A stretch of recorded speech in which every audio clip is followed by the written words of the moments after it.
In Minnesota, a gruesome murder left few clues behind. A local drug boss became a suspect, but he was well insulated against police.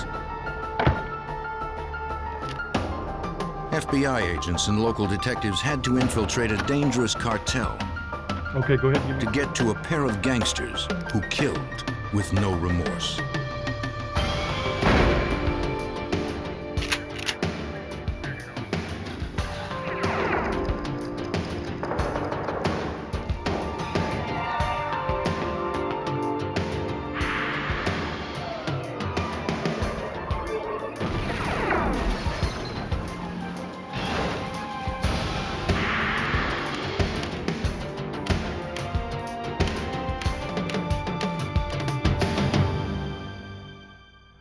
A burning body in a dark alley shed light on a cold-blooded killer.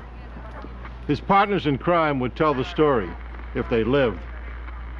In the underworld of the drug trade, even a childhood friend can quickly become an enemy. I'm Jim Kallstrom, former head of the FBI's New York office.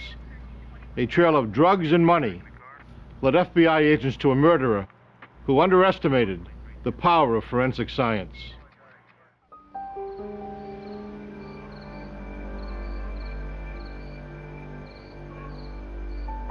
June 24th, 1990. At about 3 a.m., a St. Paul, Minnesota resident was enjoying the quiet of a summer evening when he noticed a car drive into the alley behind his house. Moments later, he heard the distinct sound of a fire erupting, then the car speeding away. Checking the alley, he discovered a large object engulfed in flames. He feared the fire would ignite his property. He called 911.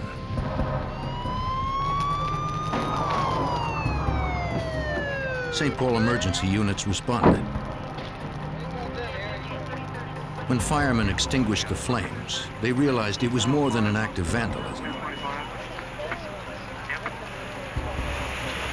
The object was a charred human body wrapped in a melted plastic tarp. Homicide detectives arrived at the scene.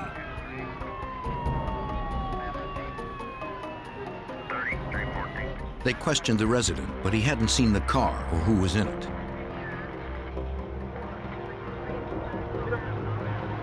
Police found no identification on or near the body.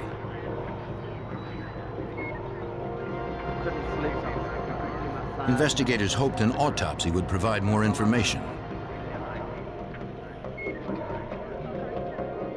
If they could identify the victim, it might help lead them to those responsible. A medical examiner determined the victim was a black male in his mid-20s and that he was dead before the fire was set. Cause of death, multiple gunshot wounds to the head. The examiner extracted 3 small-caliber slugs. They would be sent to the ballistics lab for examination. Despite the fire damage, the examiner found powder burns on the victim's head, indicating he'd been shot at point-blank range. If enough of his fingerprints remained, they might help identify him. The prints were entered into the automatic fingerprint identification system. AFIS is a national database containing the prints of 23 million persons. The body had probably been burned to make identification difficult. With the AFIS technology, it might be possible. But running the prints would take some time. Police believed such a gruesome murder was probably drug-related. The Minneapolis-St. Paul area had recently become a popular import spot for narcotics.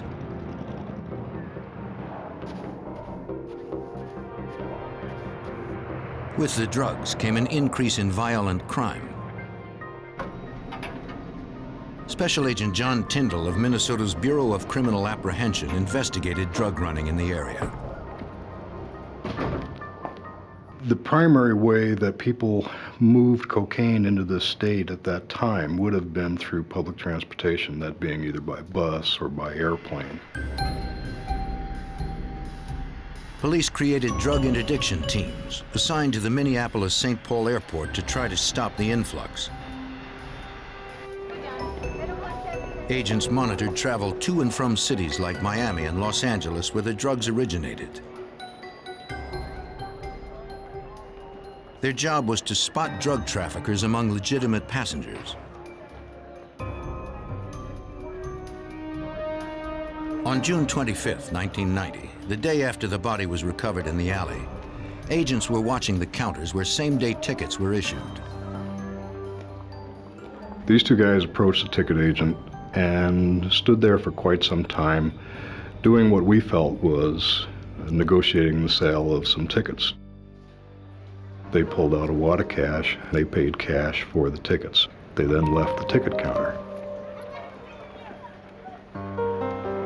The agents would check at the counter and learn that the men were flying under the names Jeffrey English and Harry Babbs. Agents caught up with the men at their gate as they waited to board their flight. They asked if they would answer some questions. We explained to them that they had no obligation to talk to us if they didn't want to. They weren't under arrest. They were free to leave. Both men consented to be interviewed and said they were just heading back home to L.A. They said they had come to St. Paul to visit a friend named Ken Jones. The officers asked for permission to search the bags they'd checked at the counter. Both agreed, so a search warrant was unnecessary.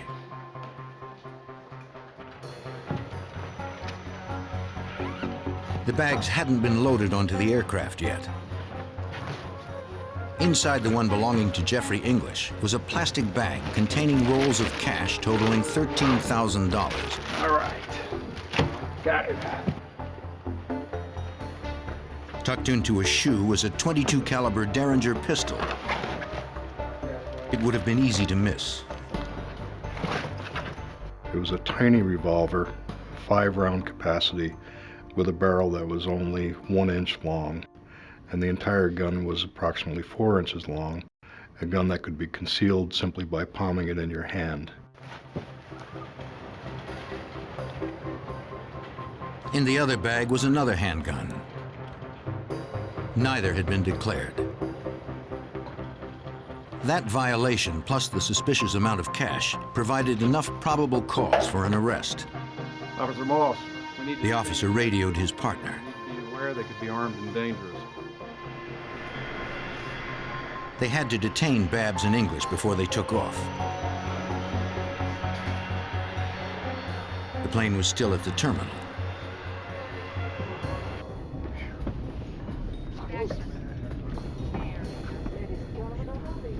The agent boarded the plane and found the men already seated. I just need to ask you a couple questions. It won't take long.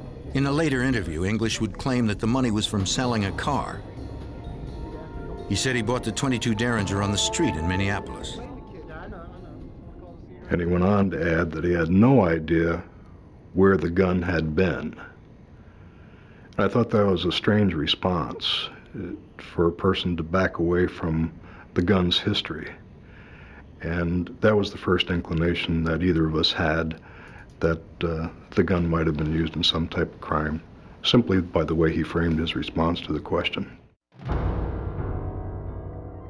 Agents became more suspicious when English admitted he was flying under a false name. His real name was Jeffrey Barnes. There was no evidence against Barnes or his companion for anything but misdemeanor weapons violations. Both men paid fines and were released. Their guns were held until agents could check police records to see if they'd been used in earlier crimes. 2 weeks later, St. Paul police received the fingerprint comparison from the man found burned in the alley.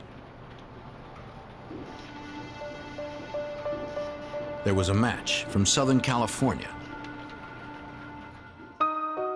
The victim's name was Duan Walker. The 26-year-old Los Angeles area resident had a record for intent to sell narcotics. Walker's death made the papers in his hometown. His uncle read the article and called the St. Paul authorities. Operator. St. Paul Police, please. He told detectives his nephew had gone there to meet a man named Ken Jones. Yes, sir. Yes, sir. Thank you very much for your information. We appreciate that. Yes, officer, my name is... When Walker didn't return from St. Paul, the uncle had contacted Jones, who said Walker had already left. It's going to be a big help. All right. Bye-bye. I think I got the folder right here. St. Paul narcotics detectives were familiar with Jones. They had been investigating him for years. He was reputed to be the largest supplier of cocaine in the region. Jones was careful with his drug business and well insulated against investigation. Thanks everyone, and on behalf of the Neighborhood Development Board, we'd like to give a big round of applause. By publicly donating to urban charities, Ken Jones also portrayed himself as a community benefactor. Police knew it was a cover. Like his legitimate businesses they believed he used to launder drug money. His reputation was different on the street. Among dealers and addicts, Jones was known to rule his interests with an iron fist. If he didn't get paid, people got hurt. Hold on, I got your money. I got all your money. For years, detectives had been searching for a way to shut the drug boss down. Detectives knew that murder victim Duan Walker was with Jones before his death. If they could prove the dealer was involved, they could finally take him off the street. But they needed more evidence. Investigators went to interview employees of Jones's business. Hi, can I help you? They hoped someone would know about Jones meeting Duan Walker. Never seen him before. Never seen this person at all? But none of the employees were willing to talk.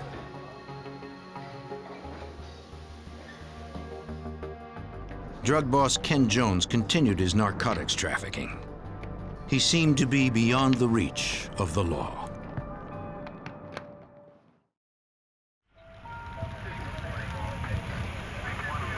On June 24, 1990, St. Paul authorities had found the body of 26-year-old Duan Walker burning in an alley. Just before his death, he had met with drug boss Ken Jones. Police believe Jones was involved in the murder. But witnesses wouldn't talk, and no physical evidence implicated him.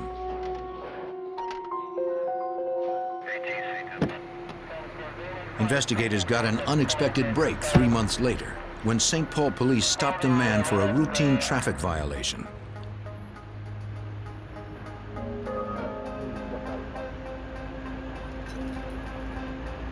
A computer check revealed there was a warrant out for the arrest of Charles Shuck. Yes, sir. We have an arrest warrant for you. Insurance, put your hands on the car, sir. Police took him into custody. They contacted the investigator who had issued the warrant, Special Agent John Tyndall of the Minnesota Bureau of Criminal Apprehension. Yes, sir. We'll get it straightened out. We got the wrong guy. The arrest warrant was issued for Charles Shuck for importing 2 kilos of cocaine. We attempted to find him at the address that he had given, and he wasn't there, and we had no way of knowing where he was at that time. Several months earlier, a drug interdiction team at the Minneapolis-St. Paul airport had spotted the courier. They watched Chuck pay cash for a full-fare, last-minute ticket to Los Angeles. That would be one-way round trip. Round trip. Round trip. Chuck didn't check a bag and carried only one onto the plane. Boarding pass here. The next day, agents saw him return. now with 2 bags. They knew couriers often had extra bags when returning from a drug pickup. How you doing, sir? I'm Officer Moss. Officer Kendall. They told Shuck that they could not arrest him, but they could hold his luggage for inspection. Authorities could not open his bags without his consent, and he did not give it. You're not hiding anything, are you?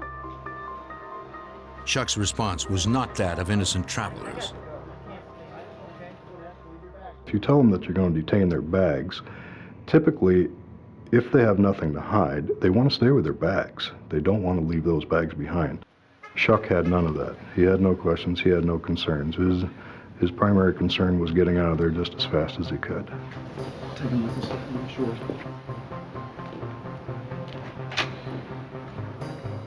Shortly after Shuck left, a canine unit examined the bags. One was clean, but in the other, the dog smelled narcotics. You can't get a search warrant based strictly on the actions of the dog. The dog was an integral part of it in the request for the search warrant, but it wasn't the only part. We also had to detail the fact that we had seen Shuck the previous night come in and buy a high-dollar round-trip ticket to Los Angeles, with a return flight being the following morning. These things are unusual. The fact that he carried 1 small bag on the aircraft and carried 2 off is also unusual. Agents secured a search warrant to open the bags. Inside, they recovered 2 kilos of cocaine. Investigators suspected Shuck was carrying the drugs for someone else. At that time, we weren't able to make a connection as to who he might be working with or working for, but my gut feeling was that he was a courier for somebody at a higher level. Now that he had been arrested, Shuck learned of the evidence against him. He had his attorney propose a deal. In exchange for sentencing consideration, he would give up information on the man he ran drugs for. More importantly, he would also provide details about the unsolved murder of Duane Walker. Shuck said that the man who employed him as a courier was the same man who had ordered the murder. The man's name was Ken Jones. For every kilo of cocaine delivered, Ken Jones would pay Shuck $1,000. Shuck had worked for the drug boss since high school. It was precisely because their relationship was so strong that Jones did not retaliate for the lost cocaine. But Shuck was not the only courier. Jones' girlfriend also played a major role in the trafficking organization. Charles Shuck told me that she was intimately familiar with his drug dealing operation. In fact, she had been a stewardess for an airline for a lot of years and had acted as a courier for him, bringing in kilos when she was working as a stewardess. Investigators asked Shuck if the girlfriend knew about the murder. Basically, I was a courier. He said that around the time Walker was killed, she had been very upset. It was not mine, it was Ken Jones. Irene, are you okay? She told him that Jones had ordered her to clean up the bathroom of his condo. What's going on? There was a great deal of blood by the bathtub. By the way, Shuck had heard Walker had been shot there. You took it from the guy at the airport. He said the killer's name was Jeffrey Barnes, an enforcer for Jones, and the same man whose suitcase held $13,000 in cash and a .22 Derringer pistol. He felt that Barnes had shot the victim, Duane Walker, in the head, and that left town the following day after being paid by Ken Jones for that hit. Shuck alleged that the $13,000 cash that was found in the suitcase was at least part of the hit money that was paid to Barnes by Jones for doing the hit, and that the .22 caliber revolver that was found was the murder weapon. Just know that it wasn't my cocaine. I was just Chuck knew the caliber of the murder weapon and other details of the crime that hadn't been made public. So we felt that there was some credibility on Chuck's part that Barnes and Jones could be considered as legitimate suspects in the murder of Walker. Agents realized they might have the murder weapon already in custody. Let's see what we got here. If they could prove it was the gun that killed Duane Walker, they could move forward with the murder case on drug boss Ken Jones and his enforcer Jeffrey Barnes. Let's take it. They retrieved the .22 caliber Derringer from the evidence locker. Investigators sent the Derringer to the St. Paul Ballistics Lab for testing. Examiners compared grooved striations inside its barrel to the grooves on the slugs removed from the victim. But their report was disappointing. The results were inconclusive, in part due to the fact that it only had a 1-inch barrel, and the opportunity to pick up striations from the lands and grooves within this barrel were limited. The longer the barrel, the better the opportunity to pick up the striations. A short barrel like this gives you very limited opportunity. Without a forensic examination matching Barnes's gun to the bullets that killed Walker, authorities had only the word of a drug smuggler to bring to trial. Agents shipped the gun to the Alcohol, Tobacco, and Firearms Lab in Washington, D.C. The feeling was that their laboratory was somewhat more sophisticated. They were accustomed to doing things like that on a routine basis, and with their sophisticated equipment, they might be able to come up with a determination that was more specific. After it was examined by ATF, they came to the conclusion that it was, in fact, the weapon that was used to murder Duane Walker. Investigators now knew that enforcer Jeffrey Barnes was in possession of the murder weapon the day after Walker was killed. But they still had no proof that he had fired the fatal shots, or that Ken Jones had ordered the hit. Excuse me, ma'am. Agents and detectives sought witnesses who could connect the two men to the homicide. Could you take a look at the picture? Whether due to loyalty or fear, authorities were met with silence. One after the other, the people we attempted to talk to would not talk to us, and they would not give up anything. So we were back to the point of having only the statement given to us by Charles Schuck and no palpable way of corroborating any of the information that he gave us through other witnesses. Tim, got a minute? Yeah, come on. Investigators applied for a warrant to search Jones's condominium. But the judge refused to grant one because they couldn't corroborate the story of the blood on the floor. Information from the pen registers all supports it. After almost a year, investigators realized that the case would not be solved without additional resources. They contacted the St. Paul FBI's Drug Task Force for assistance. Having worked narcotics for 20 years, Sergeant Tom Donaski was well aware of the reputations of Ken Jones and Jeffrey Barnes. Both of them were very intimidating and imposing individuals. They had a violent background, and when we'd go and interview people, everyone would pretty much try to avoid either having contact with us or they wouldn't tell us the straight story. The task force believed that the only way to get to the drug boss and his enforcer would be through a cooperating witness.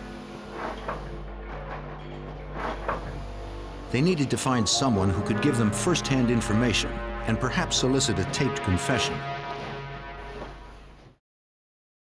He's a chump, man. I'm afraid of him. I got people on the street. The investigator approached a confidential informant he had developed on earlier cases. But need me to do something, I can handle it. The informant couldn't place Barnes with the victim, He got a bad reputation. I'll take him down. but he did know that the enforcer had a nephew who had recently been released from prison. What's up, man? What's up, Clay? What's up, dude? The nephew's name was Russell Barnes, known on the street as Ice. The whole neighborhood's saying. folks out. After leaving prison, he had come to St. Paul to begin dealing cocaine with contacts provided by his uncle, Jeffrey Barnes. The nephew was anxious to make money. Agents hoped to use his eagerness to their advantage.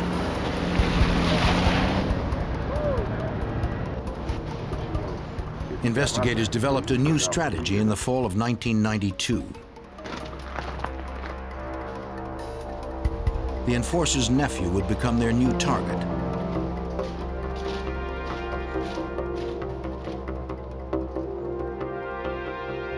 FBI Special Agent Grant Beasy, a specialist in wire intercepts, was called in as part of the plan.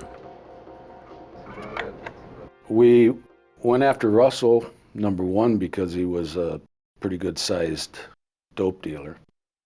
And number two, he dealt with his uncle, Jeffrey, and we felt that if we could get a case made against Russell, that would help us make a case against Jeffrey. To get him, agents would somehow have to infiltrate the closed ranks of a dangerous drug underworld.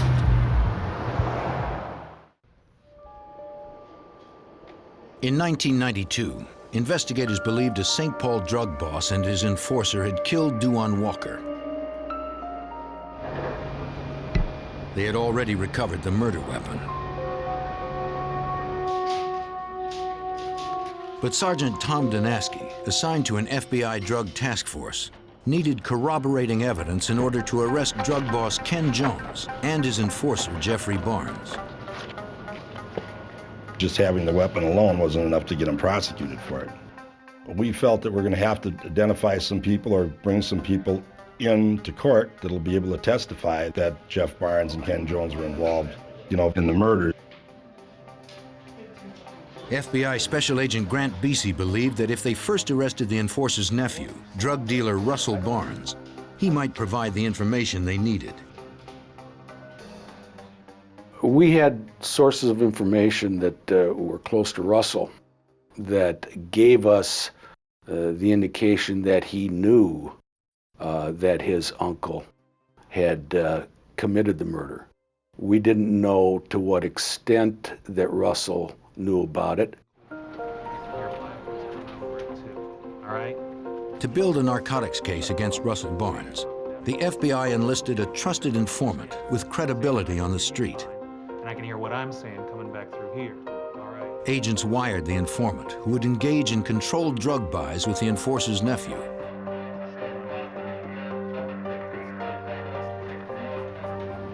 Task force members would record each buy. It was a risky operation. If the informant's wire was discovered, he would likely be killed.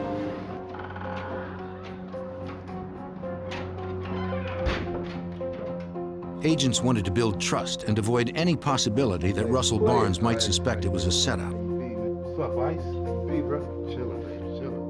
What you need? What you want? Okay, all right. You want taste? At first, the informant bought small amounts. How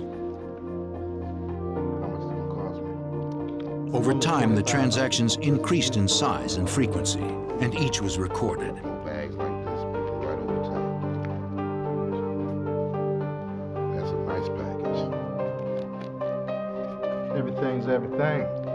But Russell Barnes refused to speak about his knowledge of the murder. Later. Agents were no closer to solving the crime.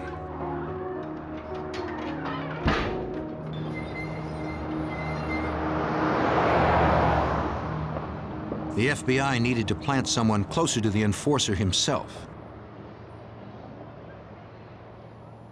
They did.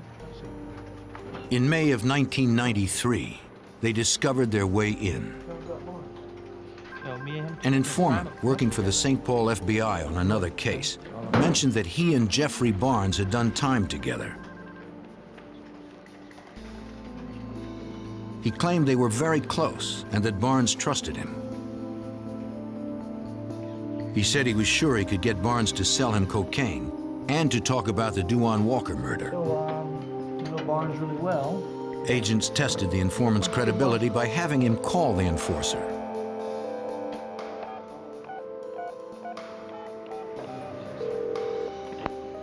Within moments, it became clear Jeffrey Barnes was comfortable talking to the informant.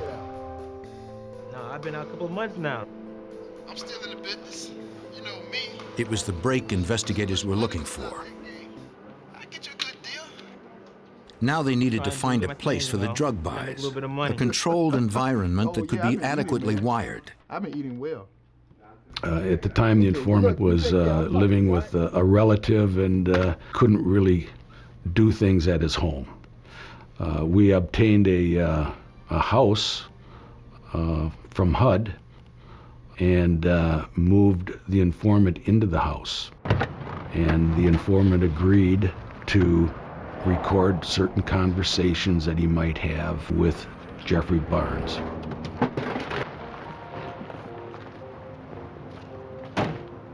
Investigators set the informant up in a government-owned house on the west side of St. Paul. He was to contact the FBI anytime the enforcer was planning to visit the house for a drug deal. FBI technicians wired the house with electronic listening devices in 3 rooms. Agents knew Barnes liked to boast about being a hitman, referring to himself as Murder Incorporated.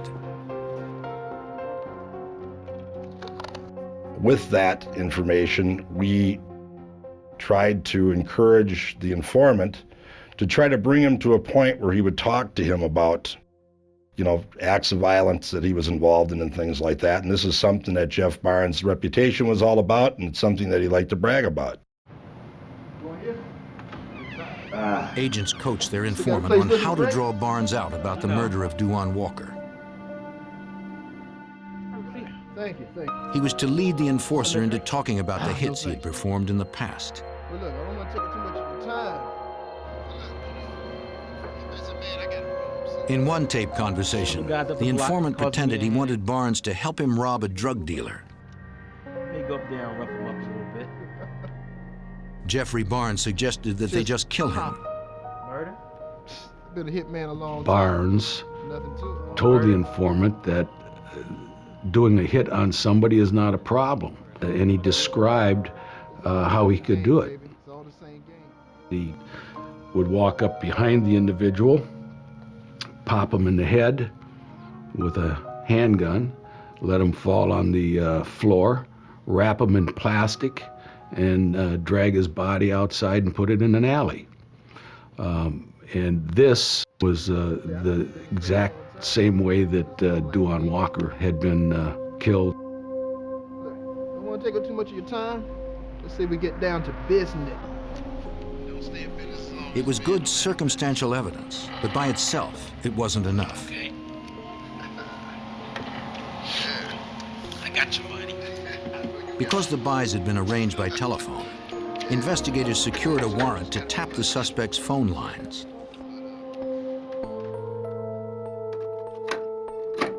Although the wire intercepts captured no information on the Walker murder, they did produce details of the drug operation.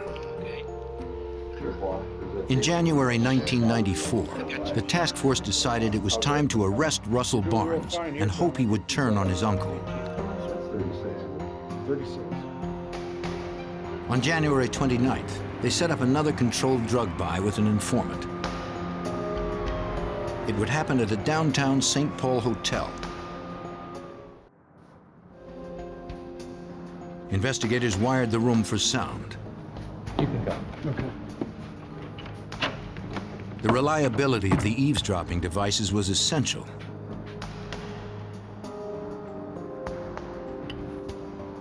Testing, 1, 2, 1, 2. The recordings would be used in court.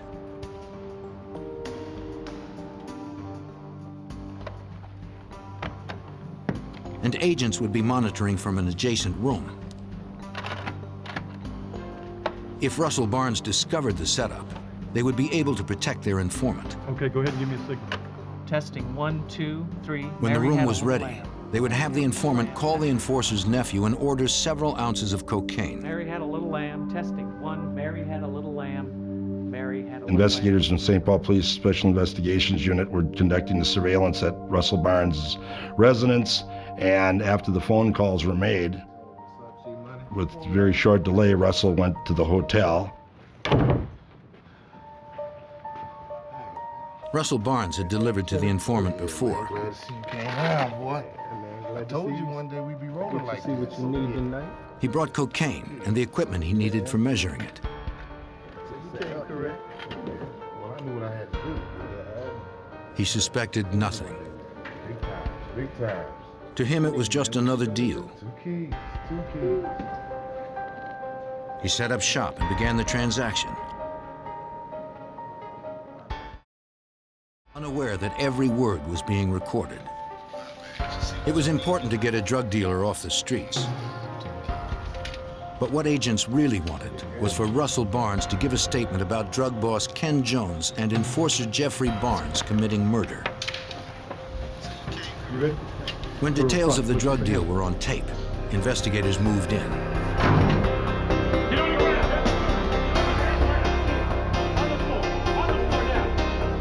Behind your head. Okay, we're clear. They had indisputable evidence of Russell Barnes selling roughly 2 ounces of cocaine. On your knees. Investigators explained to him that as a 3-time narcotics offender, Russell was looking at a minimum of 15 years in prison. They wanted a statement about his uncle. Right, Barnes. We sat him down and we talked at some length about Jeffrey Barnes and his involvement with the Dewan Walker homicide. Being somewhat reluctant because this was his uncle, it took some persuasion, and after a while we gained his confidence, and he eventually told us his knowledge about the Dewan Walker homicide. What happened with Walker? Walker. Jeffrey Barnes had told him Walker tried to steal cocaine from Ken Jones. Took my gun, put it to his So they head. killed him. Pow! The enforcer said they then dumped Walker's body in an alley, doused it with gasoline, and lit it afire. Nobody messes with my money. It was, at best, a second-hand confession. Nobody messes with my drug operation. And Russell also Barnes was taken into murder that custody. boy, Dewan Walker. All right, let's go. Stand up. Agents also arrested their informant, so no one would know he cooperated. Discovered a 22 code. Sounds like anyone I'm working on. Record. Drug boss Ken Jones was still on the street, as was his enforcer, Jeffrey Barnes. Just pop him. But the FBI task force was closing in. Nothing to it.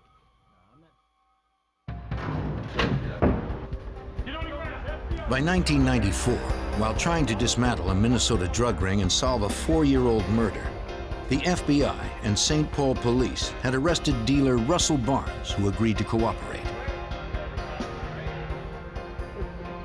He offered details on the crimes committed by his uncle Jeffrey Barnes, including nationwide drug trafficking and the 1990 murder of Dewan Walker.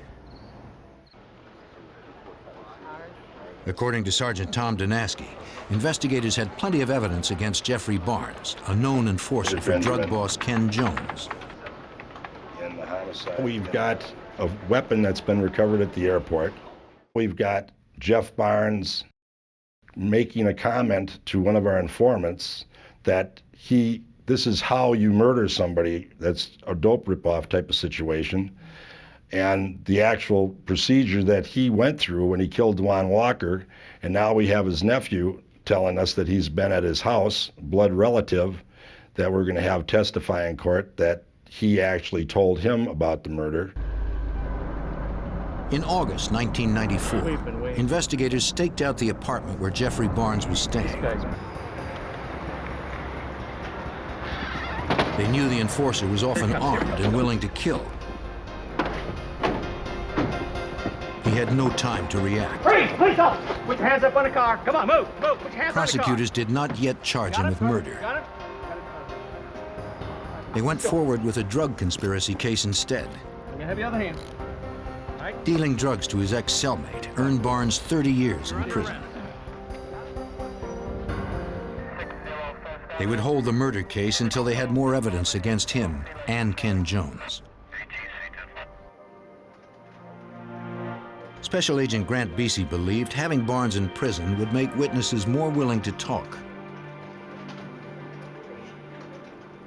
Jeff Barnes had the reputation of being an enforcer. He scared people. We felt that getting him off the street would take away the intimidation factor against some of these other people. And it would be better for us to be able to talk to these other folks with him being locked up. The plan worked. After Barnes's arrest, investigators met with an associate of Ken Jones. Facing a long prison term on drug charges, he offered to be a government witness. He said he had extensive knowledge about Jones's drug cartel and that he had met Duane Walker just before his murder. In mid-June 1990, Jones had ordered the cooperating witness to drive a pickup truck to St. Louis, where he was to meet Walker. The truck had been fitted with a second fuel tank. Upon arrival in St. Louis, Duane Walker stuffed several bags of cocaine into the false tank. When full, the tank held about 30 kilos of the drug. That amount of cocaine would have been worth more than $1 million. The cooperating witness then drove the truck back to St. Paul, where he turned it over to the drug boss. Walker had arrived earlier and was staying with Jones at his condominium. Jones hadn't paid Walker for the drugs yet. In fact, he and his enforcer decided not to. The two of them conspire to take the dope and to eliminate the problem and just execute Duane Walker. That's Bo. The witness's testimony would explain the motive for the killing. He told the agents that several days later he got a call from the drug boss. He was ordered to come over to the condo immediately.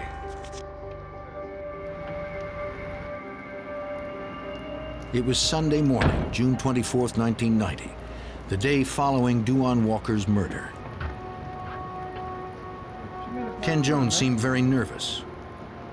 He ordered the cooperating witness to get rid of the truck he had driven up from St. Louis, the one with the false gas tank. The drug boss demanded that no one be told about the cocaine run. The witness said Jones's girlfriend had also told him about cleaning up blood in the bathroom after the murder. In this picture, you recognize this gentleman. Do you swear to tell the truth? In the summer of 1995, prosecutors convened a grand jury to secure witness testimony under oath. Jones's girlfriend was subpoenaed to testify. That would be Irene, the sister of Charles. But she denied telling anyone that she cleaned up blood in Jones's I'm not bathroom. sure what you're talking about. I never cleaned up any blood. The Ken Jones. If authorities couldn't prove she was lying, they might never be able to indict Ken Jones and Jeffrey Barnes for murder. No, sir. If you would tell us, please, about the evening. In June 1995, grand jury testimony from others proved that one witness perjured herself when she denied cleaning up blood in the bathroom of drug boss Ken Jones. Jones, did you not? I'm not sure what you're talking about, sir. On June 21st, the grand jury indicted Jones and his main enforcer Jeffrey Barnes for the 1990 murder of Duane Walker.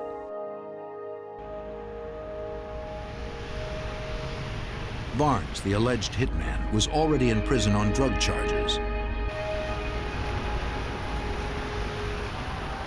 The day after the indictment, investigators staked out the home of drug boss Ken Jones.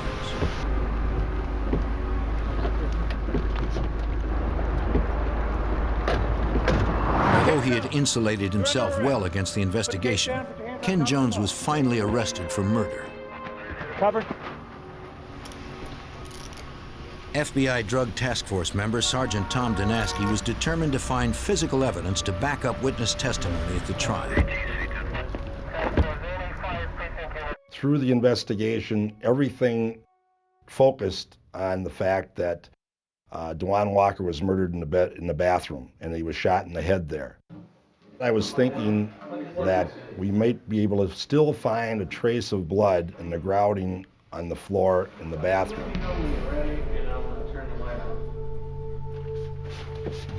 Bureau of Criminal Apprehension technicians processed the bathroom. After Jones was arrested, new tenants had moved into the condo. They gave their consent for the search. The technicians tested for the presence of blood using luminol, a relatively new technique at the time.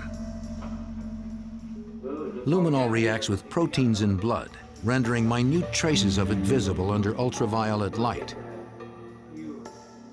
We were able to determine on the underlayment underneath the tile that there was a significant amount of blood. They were unable to obtain a DNA off that test, but they were able to obtain a test that showed that it was a significant amount of blood, and it was human blood that was still traceable back even 5 years. Mr. Barnes and Mr. Jones. It was the evidence investigators needed. Are, in fact, the head of On October 31st, 1995, Ken Jones and Jeffrey Barnes went to trial in St. Paul. Every year, but also for the murder of Dewan. Prosecutors outlined what they believed occurred in Dewan Walker's final These two hours. gentlemen here are responsible for all of this. Walker had delivered roughly 30 kilos of cocaine to Jones. The drug boss decided he didn't want to pay. That night, he and his main enforcer, Jeffrey Barnes, partied with Walker. Eventually, Walker headed into the bathroom.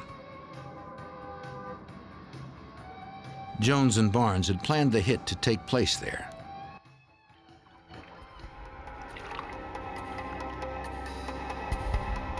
Dewan Walker was unarmed. Barnes fired 3 shots from his .22 caliber Derringer. As always, Jones maintained his distance. Walker died immediately.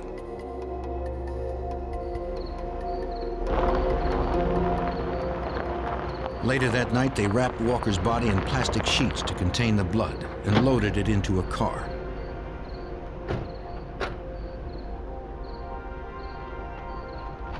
They drove to an alley and dumped the body.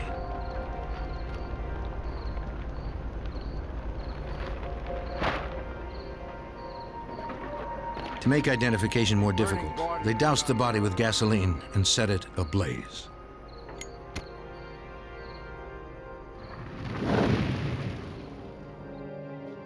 Jones used his girlfriend to cover his tracks after the murder. The bathroom floor was covered with blood, particularly the area around the tub where Walker had fallen. She was able to clean the surface, but blood had seeped down into the subflooring. 5 years later, technicians would find it there. You will come away with the inescapable conclusion. Ken Jones and Jeffrey Barnes were convicted of murder and drug charges. Responsible for this murder. There has been In no March evidence 1996, they were both sentenced to life in prison without the possibility of the parole. associations of these gentlemen through the years. Jeffrey Barnes, who had once boasted he was Murder Incorporated, was no longer a threat to those outside the prison system.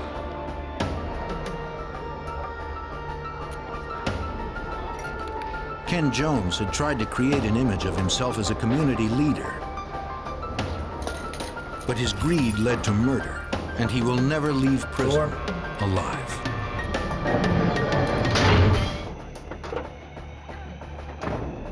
In the fall of 1995, a serial killer was on the loose.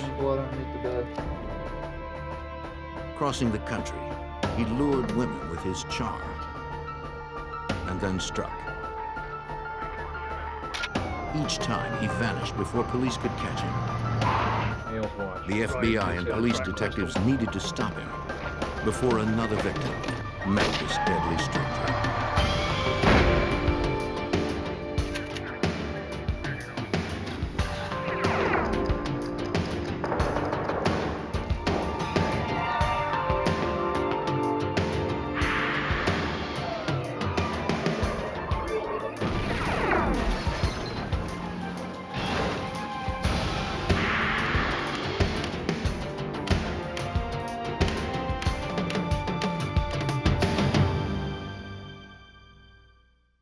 The body of a young woman found burned in a truck launched a manhunt to find her killer. When more bodies began to turn up across the country, the FBI believed the cases were linked. Investigators had a suspect. They just couldn't find him. I'm Jim Kallstrom, former head of the FBI's New York office. Agents would enlist the help of local law enforcement and even long-haul truckers to stop a cross-country killer.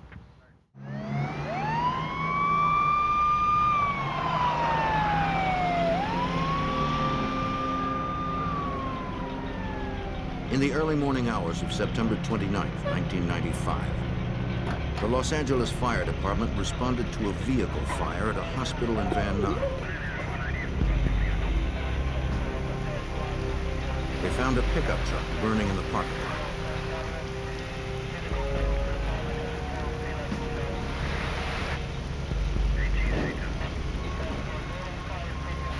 When the flames were extinguished, they found human remains.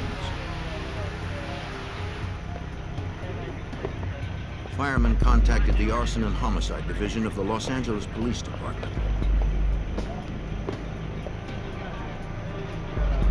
Homicide detectives responded to the scene and were briefed by uniformed officers already there.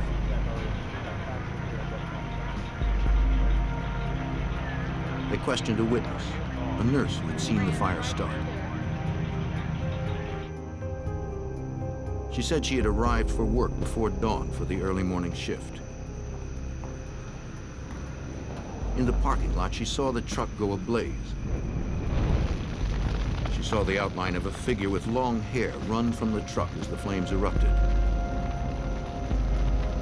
She never saw a face.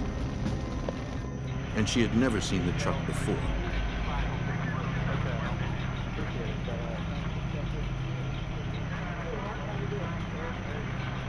Investigators inspected the vehicle. The pattern of fire damage indicated it had begun in the cab and had burned very quickly. Investigators believed it had been intentionally set. An accelerant had been used, probably gasoline. The body inside appeared to be a female, but it was burned beyond recognition. Some items survived the fire, including a backpack, a camera, and a roll of undeveloped film. Technicians recovered several documents that bore the name Sandra Gallagher.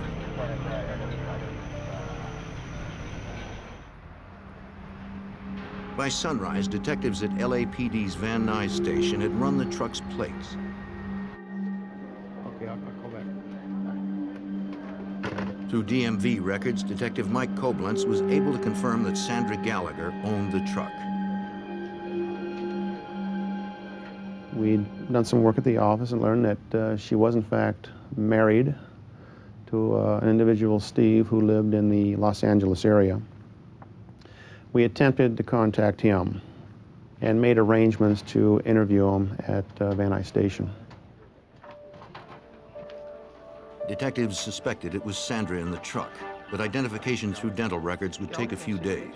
I have some things I'd like you to look at.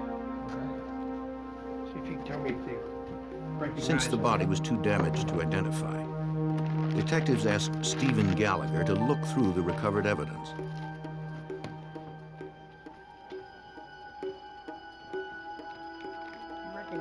He said the backpack, camera, and other items were Sandra's.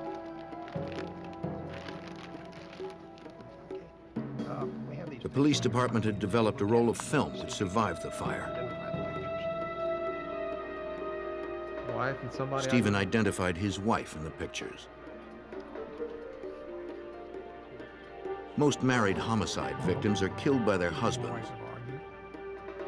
Well, we were having a few problems, but Detectives asked Stephen about his relationship with Sandra. There's a lot of domestic violence and spousal abuse that goes on, so it's just a direction to go to initially. In our case, as it related to Sandra Gallagher, once again, we wanted to eliminate the husband as a suspect and determine a little bit more about our victim, Sandra. Stephen said he had seen his wife on September 28th, the day before the truck fire. Exciting's been happening. What about you? 60 hours. That day, the couple had met for lunch. My brother may be getting a promotion. He's going to get He a and promotion. Sandra were experiencing marital problems, and they had spent the last couple of nights apart. He should know, I would say, week after next. They had talked about reconciling, Who's that guy I saw you at the bar with the other night? The big guy in the leather jacket? but things were still strained between them. It's none of your business, okay? Stephen told detectives he last saw Sandra around 2 p.m., though he heard from his wife later that evening. He split apart for a bit. Still trying to work. He said Sandra called him from a local bar called McRed's. I know. She was very excited and told him she had won $1,200 in the lottery. I was over my brother's. Since that call, Stephen hadn't heard from his wife and had no idea where she had gone. There were a few other people. Detectives had to corroborate his story. Once he mentioned the bar McRed's, that was our direction. We wanted to get in there, find out who was the bartender, who the owner was, who was there that particular evening, and who could identify some photos of Sandra that we'd gathered from the truck. LAPD detectives visited the bar.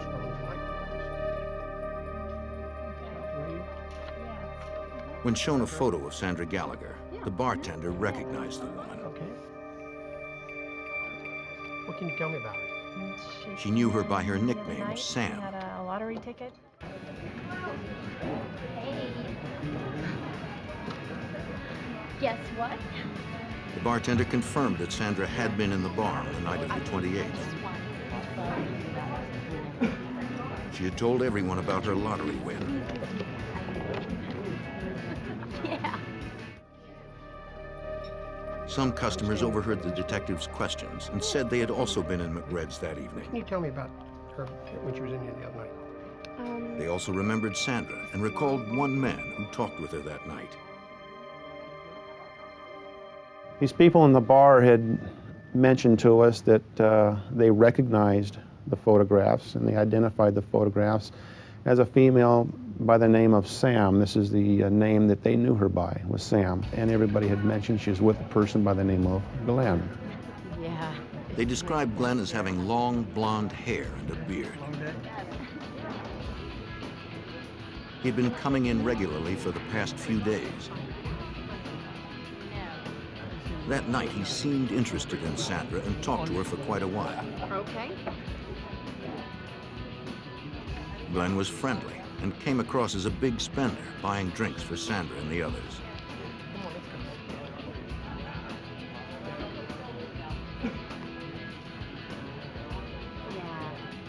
When the bar closed, Glenn had asked Sandra for a ride home. That's a big hint. I think we gotta get out of here. He said he lived nearby.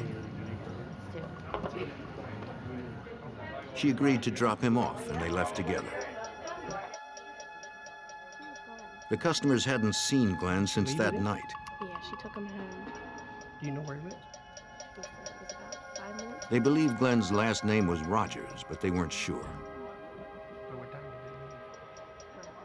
Their description of him matched the one of the man seen fleeing the burning truck. If you think of anything else, please call me.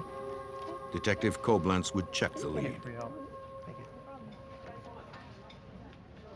Through department sources, we were able to identify Glenn Rogers as a resident in the Van Nuys area. And we were able to obtain photographs of Mr. Rogers. These photographs, in the next day or two, were shown to various witnesses at the bar in the form of a photo lineup. And Mr. Rogers was identified in this photo lineup as the person being at McRed's with Sandra Gallagher. Detectives secured a search warrant for Rogers' apartment. It was only a few minutes away from where the truck had been burned.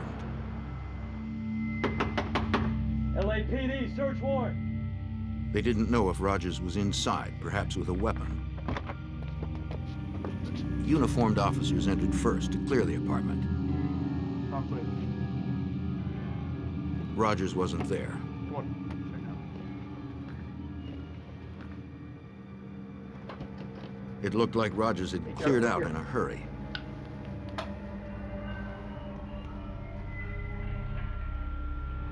Detectives recovered a purse and a woman's wallet. It was empty of cash and held no ID.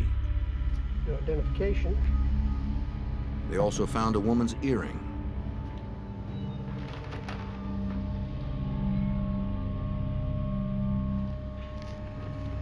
The earring became significant in that her husband, Steve Gallagher, identified that earring as one that he had purchased as a pair for his wife a couple months earlier.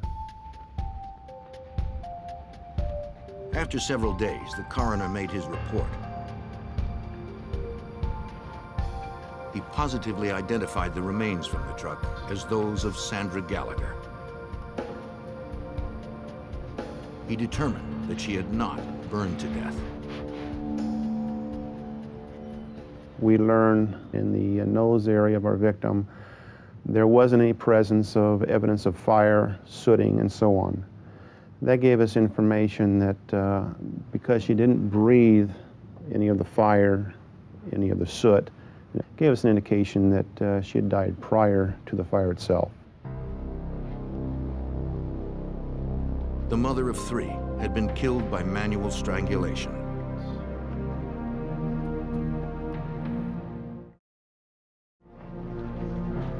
Los Angeles detectives charged Glenn Rogers with Sandra Gallagher's murder and issued a warrant for his arrest.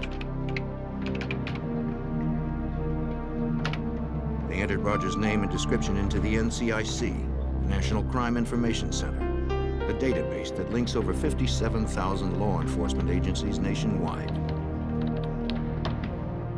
That informs other agencies around the United States that Glenn Rogers, in this case, is in fact wanted in Los Angeles for murder.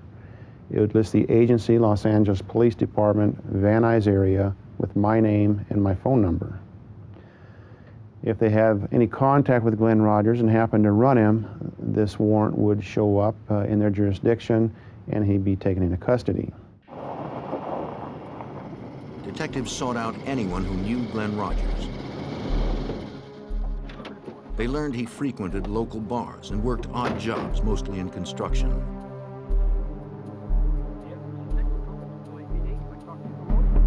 They visited several job sites, interviewing his friends and co-workers.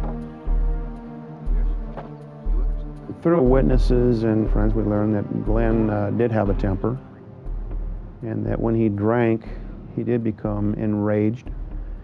There was domestic violence involved with former girlfriends.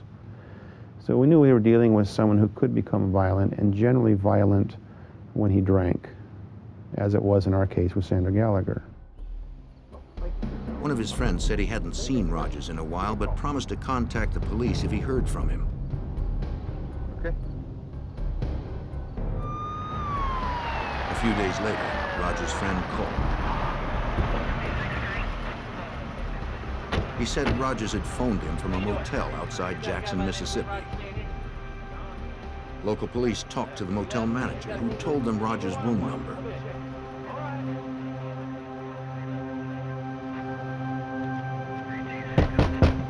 Police, open up!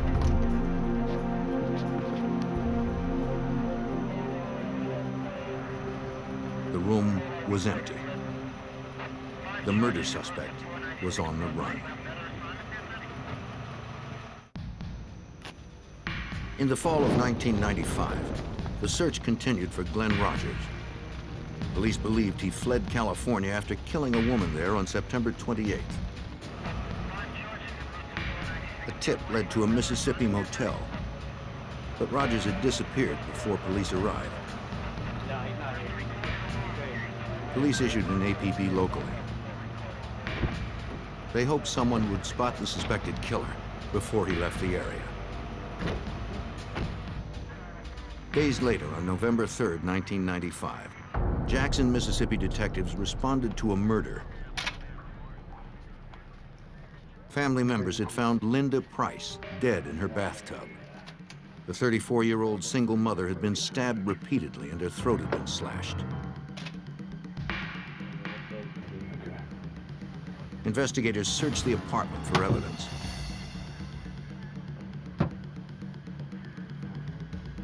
Technicians photographed the scene and lifted numerous latent fingerprints. They found no murder weapon. No valuables seemed to be missing. There was no apparent forced entry, and the killer had locked the door when leaving. The details of the crime scene led Jackson homicide detectives to conclude Linda Price had been killed by someone she knew. In the morning, they interviewed her mother. Perhaps she knew the killer as well.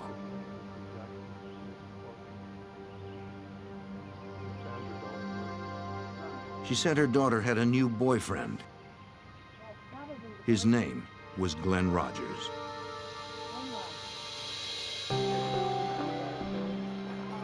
A month earlier, on October 3rd, Linda had met Rogers at the Mississippi State Fair where he had been working. He was charming, and Linda fell for him right away. That's pretty close, huh? They soon rented an apartment and moved in together.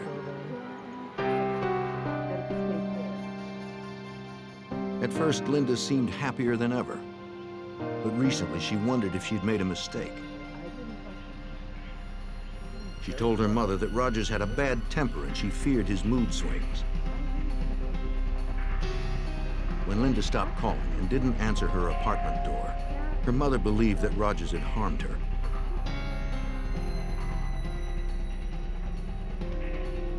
Again, Rogers was nowhere to be found.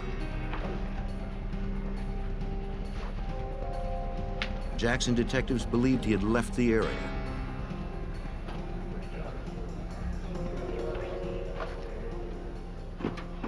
They entered his name into the NCIC database.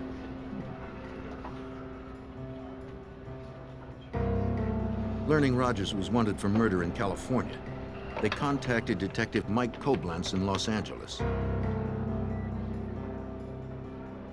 Jackson, Mississippi at that time contacted me, informed me of a murder they had, and they wanted more information on Glenn Rogers as he was a possible perpetrator in that case. The murders followed a pattern. The victims in California and Mississippi had both been charmed by Rogers. They had been isolated from others, then brutally killed just before Rogers fled the area. The investigators believed that Rogers was on a rampage that probably would not stop until he was found. In our minds, we knew that we had a major problem going on here. We felt if he wasn't apprehended, that there could very well be more victims. Jackson police asked the public to call if anyone saw Rogers in the area. Witnesses reported sightings, but Rogers stayed one step ahead of authorities. The detectives contacted the FBI field office in Jackson. Hey, got your other pictures from the crime scene. I think you're gonna find. They believed Rogers had left the state like he did after the California killing. Agents filed a federal warrant for unlawful flight to avoid prosecution. Perhaps federal resources could help stop the killer. FBI Special Agent John Huber helped coordinate the multi-state investigation. This case was very high speed, very fast. The murder he committed in Jackson was on November 3rd, it was Linda Price. Subsequent to that, he committed another murder on November 6th.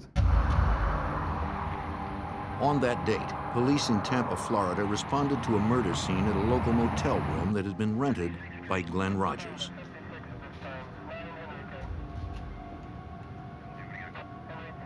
Like Linda Price, the young woman lay dead in the bathtub, stabbed in the back, chest, and wrist. There was no ID of the woman in the room, but investigators noted a tattoo of a cross on her shoulder. Her jeans and shoes were piled near the toilet. A bracelet was found in the sink. From the evidence left behind, Tampa homicide detective Julie Masucci attempted to piece together the details of the murder. When we removed the clothing, it appeared that she had been stabbed through the clothing, which means that she was never undressed. And it was from the rear portion, which appeared that someone might have come up behind her and stabbed her.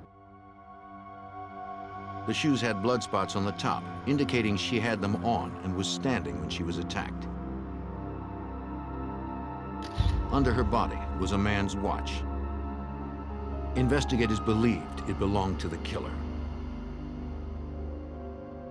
It was significant that she was placed in a bathtub and that it appeared that someone tried to clean up any evidence that they left behind. We had found towels to indicate someone had wiped up blood off of a floor. It appeared that the bathtub water had been run to try and clean up any evidence that was left behind. The detective interviewed the housekeeper who discovered the body. That morning, she had been making her daily rounds just after checkout time.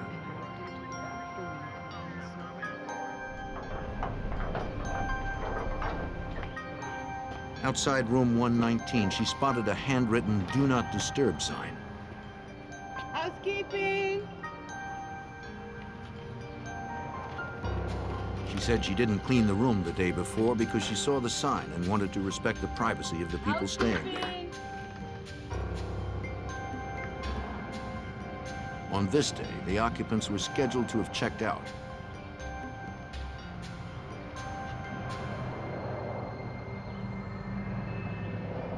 When she entered the bathroom, she made the gruesome discovery.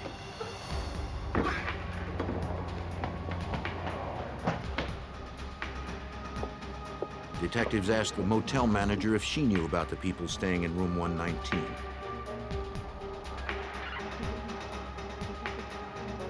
She recalled the man who rented the room because he requested a "Do Not Disturb" sign the day before. They told him he didn't have one. So he paid for another night and told them at the registration that he did not want them cleaning his room. He wanted it to be left alone.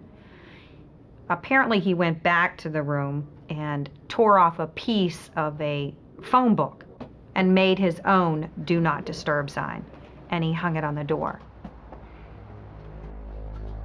The motel manager remembered the same man packing up a small white car that evening. He had paid for another night, so she didn't think he was leaving. She warned him about recent break-ins at the motel and told him not to leave anything in the car overnight. Thanks. Get all come.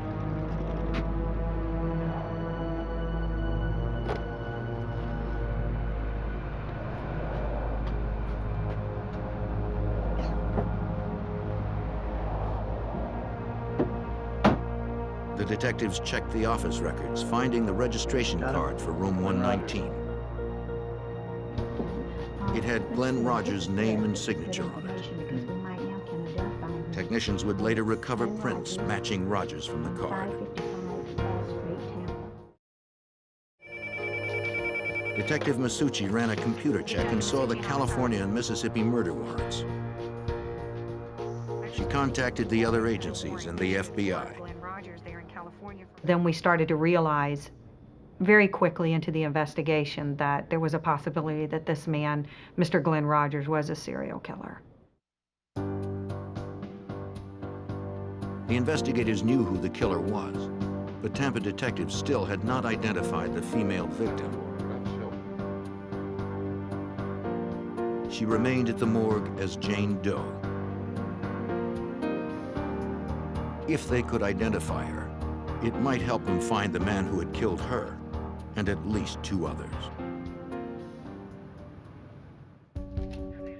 In the fall of 1995, after linking murders in California, Mississippi, and Florida to one man, The FBI and local detectives searched for accused serial killer Glenn Rogers.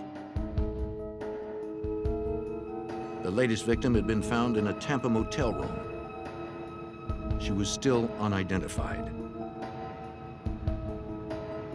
Responding to media coverage, a woman whose daughter had been missing for 2 days came forward.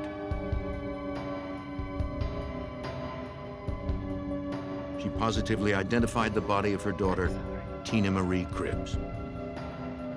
Tina had 2 children of her own. Tina's mother told Detective Julie Masucci about her daughter's last day. We learned that Tina had worked and that she went to the Showtime bar, which is in Gibsonton, and she met some friends there.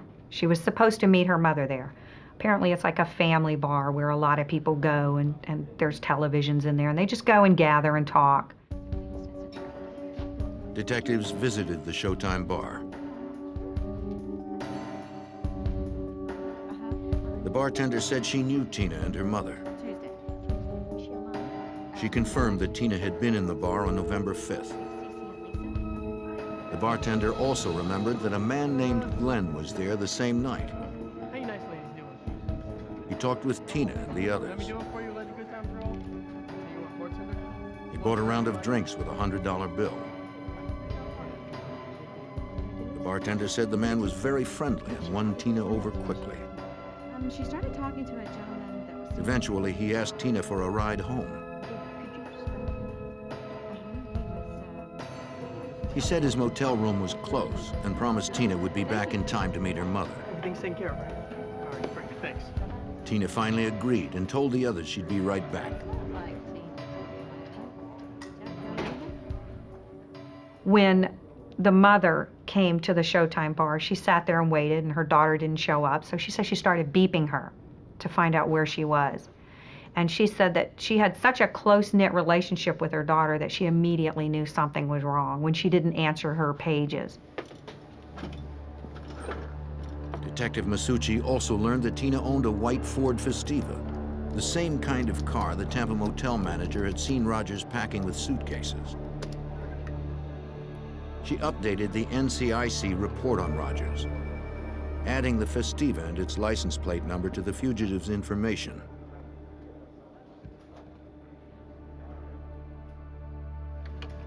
FBI Special Agent John Huber was surprised that Rogers wasn't trying to conceal himself.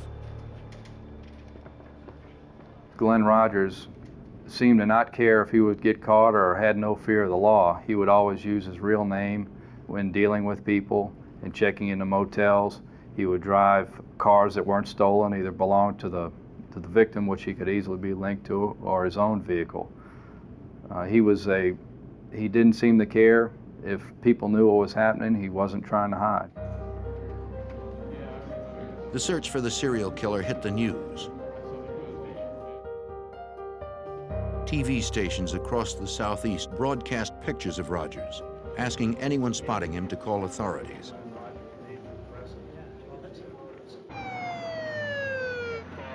Hundreds of leads poured into the FBI.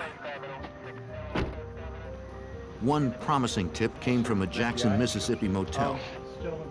2 separate callers claimed to have seen Rogers there. Rogers had been in Jackson previously and was known to frequent small motels. We set up a perimeter around the hotel, and then we had an entry team go up to the door. Police, come to the door! Come to the door with your hands up! Come to the door! Hands where we can see them!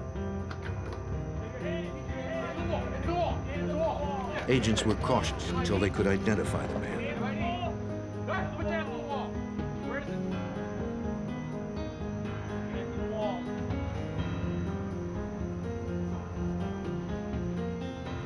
We identified the person that resembled Rogers and determined that it was not him. We then later searched the entire hotel and began searching the hotels in the immediate vicinity, but didn't find him. It was very important in this case to apprehend this individual as soon as possible, because based on his history, he was going to continue to kill until he was apprehended. Authorities were desperate to stop him. The serial killer was out there somewhere, and it was likely that he was searching for his next victim. In the fall of 1995, suspected serial killer Glenn Rogers had been last seen in Florida. The FBI believed he had murdered a woman there after killing women in California and Mississippi. The FBI soon learned that Louisiana had been his next stop. On November 10th, 1995, Andy Sutton, a mother of 4, was found murdered in her Bossier City, Louisiana apartment. Bruises on her legs. Like 2 others, she had multiple stab wounds to her upper body and back. So, The Bossier City detective questioned the victim's roommate and former boyfriend. 9 o'clock. Andy's roommate was a waitress and had worked late the night before Andy was killed. Went in together.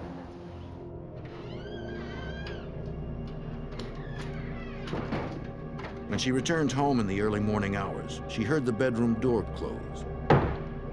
She assumed it was Andy and her new boyfriend, Glenn Rogers, in the apartment's 1-bedroom. Blankets had been left on the couch, and so she slept there.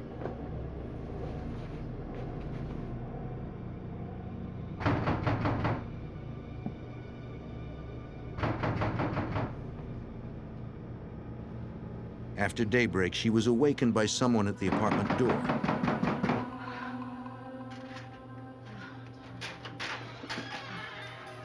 Would you tell Andy I'm here? It was Andy's ex-boyfriend. No, that's all right. I'm here now. I'd like to see Andy. He wanted to talk to Andy. I don't care. I'd still like to see him. Stay there. Andy? Andy? In the room, she found Andy's body under the sheet. She told detectives Andy had met Glenn Rogers in a bar. They had been dating for only a few days. Neighbors had seen Rogers leave in a white Festiva. Bossier City detectives ran Rogers' name through the NCIC and saw the 3 other murder warrants. They contacted the other police agencies and the FBI. Hey, detective. Here's that fax over. Los Angeles faxed a photo of Rogers to be used in the local investigation.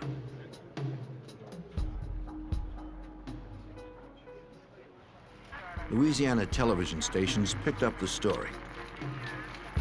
Viewers were asked to be on the lookout for Rogers, but they were warned not to approach the deadly fugitive.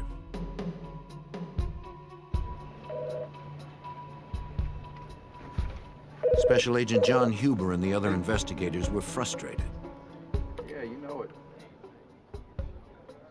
Rogers was killing people faster than we could investigate where he was. It was just a kind of a time game, and he was killing people faster than we could apprehend him. Hey guys, look at The FBI and local detectives believed Rogers murdered 4 women in 6 weeks. You starting to move? After each killing, Rogers had fled the state. Let's try to focus. The locations he chose were random. Let's try to focus in. Let's try to focus in over here. Despite their best efforts, investigators couldn't keep up. They needed to spread the description of Rogers and his vehicle across the country. Let's start off with that. Agents sent requests to truckers over their CBs to be on the lookout for a white Ford Festiva. They posted wanted flyers in truck stops and rest areas. We're not really sure where he's going to be going next. That's why They held press below here is conferences a to get photograph Rogers' photo of out to the public. suspects. And Gallagher will pass some of this out. They wanted to warn Right now, potential what we know victims is, and hoped someone would spot the data killer. we have already. Through the media, agents released details of Rogers' MO for finding victims and the route he traveled. Gallagher was viciously raped raped and murdered. The FBI began the process of adding Rogers to their 10 most wanted list. 1996. At the rear of a convalescent. Getting someone on the 10 most wanted list increases the amount of resources that the Bureau puts into a case. It also increases the amount of media attention that's also worked into a case. The tips began to increase. One caller claimed Glenn Rogers was at a pool hall in Mississippi. 2 agents responded.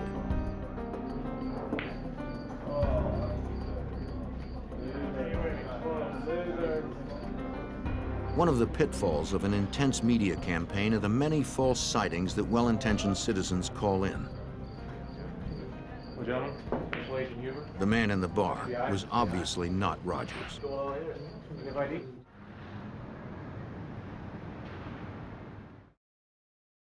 The investigators tried to predict Rogers' next move and focus their search. Special Agent Huber had worked plenty of fugitive cases. A lot of times in fugitive investigations, when people are in trouble, they'll go to areas that they're familiar with, or associates or friends. In this particular case, Rogers' family and friends were mostly located in the Kentucky area, and that's where a lot of our resources were focused. Authorities in Kentucky received priority teletypes about the fugitive. Kentucky State Police Detective Bob Stevens was already familiar with the name Glenn Rogers. In fact, he'd been looking for him for almost 2 years. Rogers was wanted for questioning in the disappearance and possible murder of his housemate, 71-year-old Mark Peters.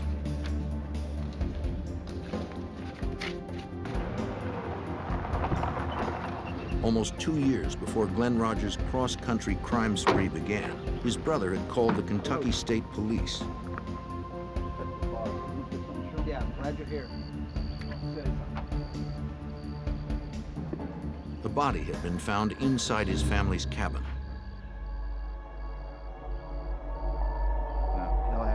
Police believed it was Mark Peters. Peters had last been seen with Rogers. The cord tied around the corpse's hands and feet matched one found in the home the men shared. Authorities could not determine the cause of death, and they couldn't find Rogers. 1029 on it, please. The case is still ongoing and still pending.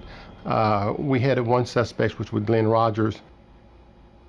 We weren't able to track Rogers real well due to the fact that he traveled by Greyhound bus, by tractor trailer, cars. It was hard for us to track him. So we had a hard time trying to know where his next step was. Still, the investigative focus in Kentucky paid off.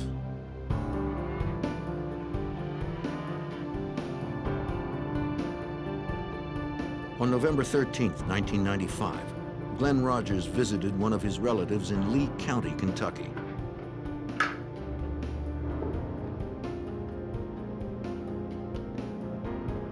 When he left, she called the Kentucky State Police. Hi, I think you're looking for my nephew.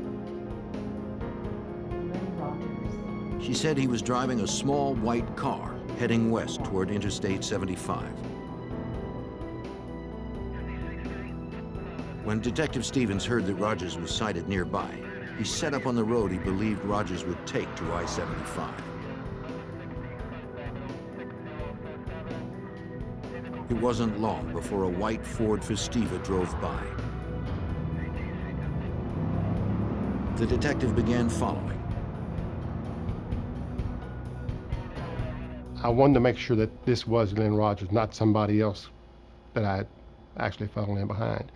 So I pulled out behind this car. When I ran the car tags actually came back stolen. So I began to follow him. I was able to get up, pull up beside him like I was going to pass him. When I looked over, I could see who it was, and the picture I had of Glenn Rogers matched the driver.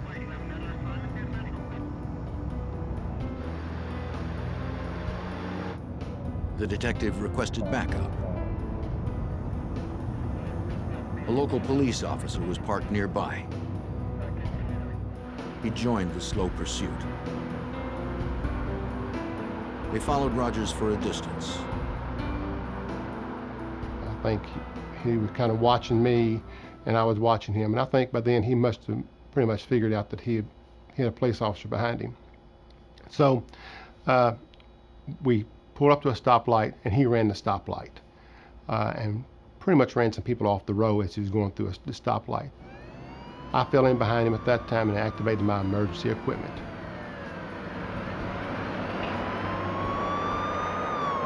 Rogers didn't stop. He sped up. He's on to us now. Stand by. Several miles ahead, police set up a roadblock and tried to clear the road of traffic. Go, go! They hoped this would be the last stop for the elusive killer.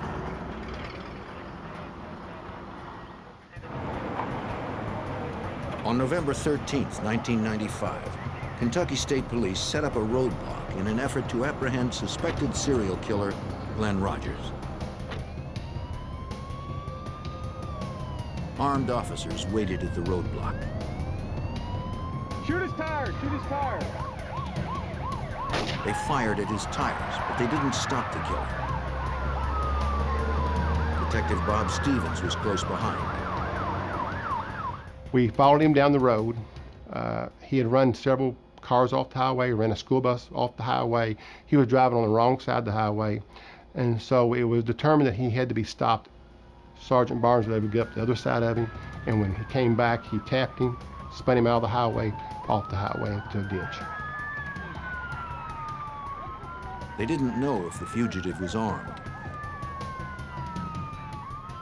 When I first approached the car, and I was one of the first ones to approach the car, you could see that he looked very upset, very aggravated that he was in the custody.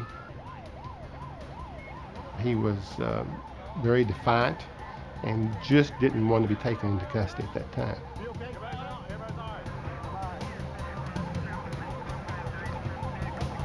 After a 2-month killing spree that spanned the country and left 4 women dead, Glenn Rogers was finally in custody.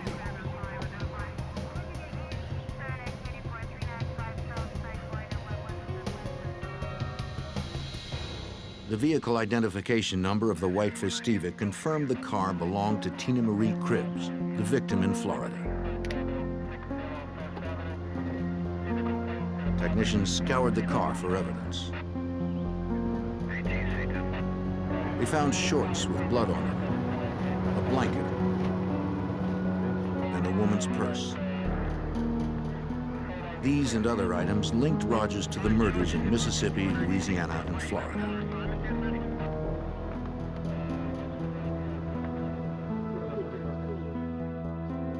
Tell me a little bit about what you guys have. The FBI served as the clearinghouse for the evidence.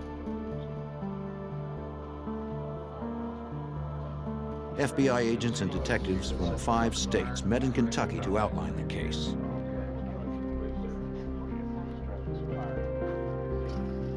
Special Agent John Huber helped plan the meeting. What they did do was put together all the information that everyone had, share information, and also that the FBI laboratory would process all the evidence in this case so that one agency would have custody of all the evidence and do the analysis. Agents and detectives agreed that their best case against Rogers was in Florida. Tampa detective Julie Masucci met with detectives and prosecutors to review the evidence.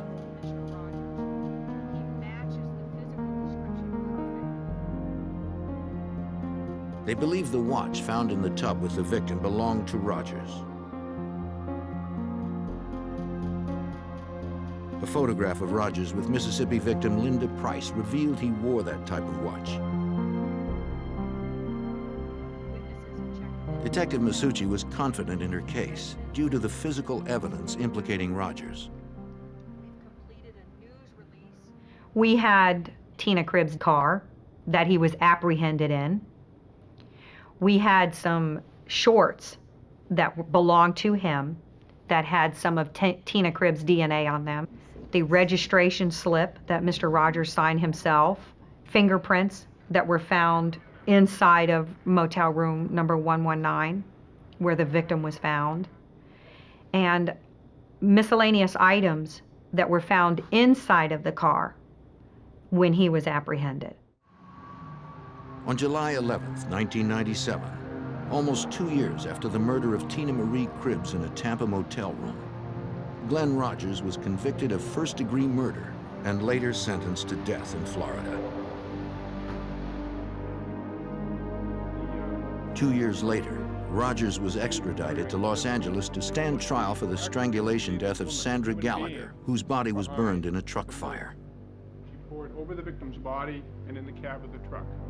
He was seen... Prosecutors outlined the victim's final hours for the jury. They showed that Sandra and Glenn Rogers left McRed's bar together on September 28, 1995.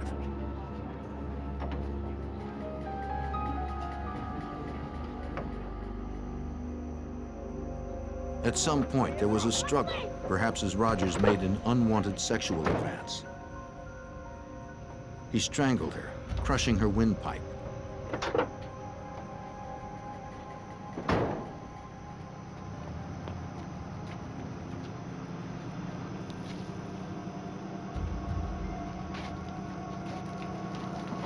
Attempting to destroy evidence, Rogers doused Sandra's body in the truck with gasoline and set it ablaze. Then he ran.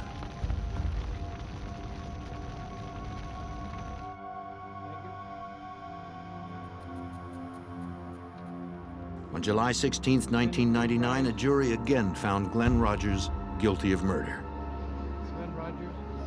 He was sentenced to a second death penalty in the state of California.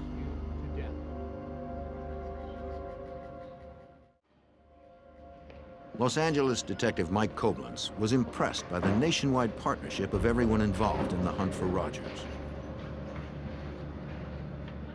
That's really what made this case come together, was the interagency cooperation, and not just in Los Angeles, but in Jackson, Mississippi, Tampa, Florida, and later Bossier City, Louisiana, the FBI, the press, the different news agencies that were able to get the information out. We truly worked together on this, and it came to a successful conclusion down the road. Since Glenn Rogers already had 2 death sentences, Louisiana and Mississippi prosecutors decided to spare the families of the victims emotional trials. Glenn Rogers left at least 11 children without mothers. The importance of stopping him was clear to Detective Julie Masucci and the other investigators. As a woman, not as a detective, not as a police officer, but as a female, I think that there should be a lot of women that feel safe that he's off of the streets. He had no regard for human life. He had no regard for the feelings of the families that are left behind. He didn't care. And I'm happy that he's behind bars. And I'm happy that he'll never step foot outside of a prison system that he could put other females at risk. Investigators suspect Rogers is responsible for more unsolved murders. He told family members during his rampage that he had killed dozens. Authorities continue to pursue those unsolved murders to close the cases that can be linked to Glenn Rogers. In California, detectives investigated a gruesome murder. The suspect fled and was eventually caught in Arizona. His confinement didn't last long. He escaped and disappeared into the Grand Canyon, robbing and kidnapping tourists as he went. To stop the elusive killer, FBI agents and local officers joined forces on a dangerous manhunt.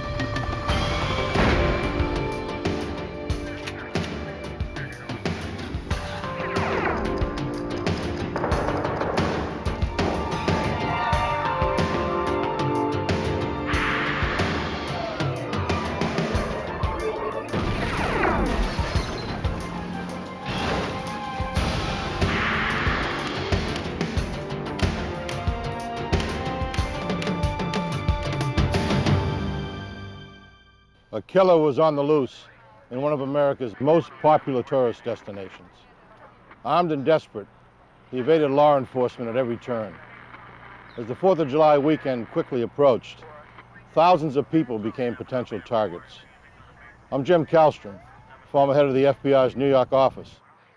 Agents would use any means necessary to track a killer before he could strike again.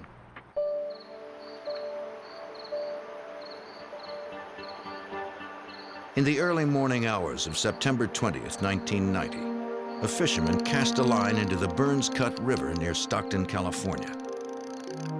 He felt a tug and reeled in something heavy.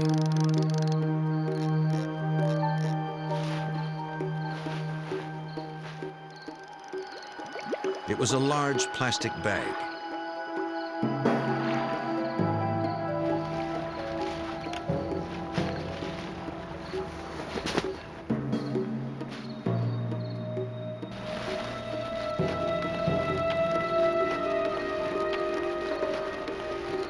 Inside, he found a human leg.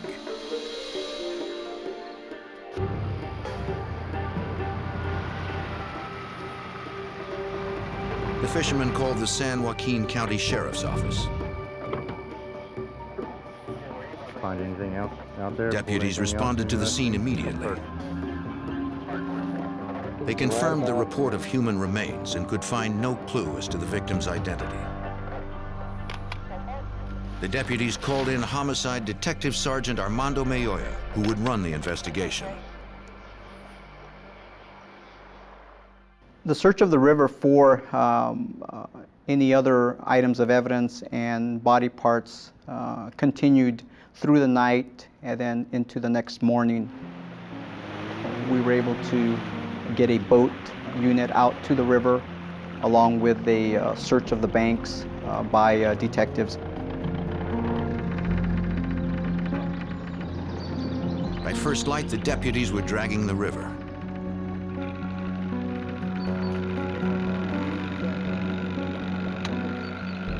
While they checked the deeper water, detectives walked the riverbank.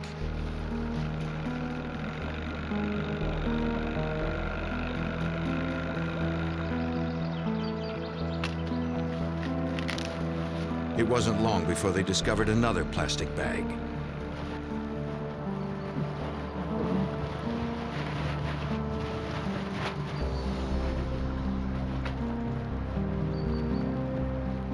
Inside were 2 arms. The wrists were bound together with masking tape.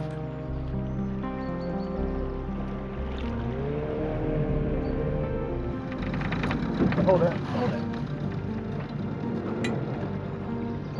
Nearby, the boat unit deputies soon pulled up another object.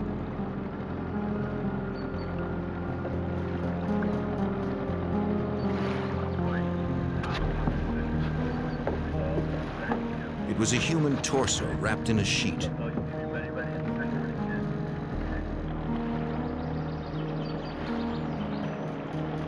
Later, they would find a right leg, the victim's head, and some clothing, all in separate plastic bags. 74. After several hours of searching, investigators had recovered an entire male body. They didn't know who the man was. It was a pretty brutal murder case. And for someone to take the time to dismember a person and to transport that person in different bags and dispose of the body without caring, it's very callous and cold. At the morgue, a coroner examined the remains. He determined that the victim had been dismembered with a serrated knife. It would take more time to determine the actual cause of death, or if the man was alive when he was dismembered.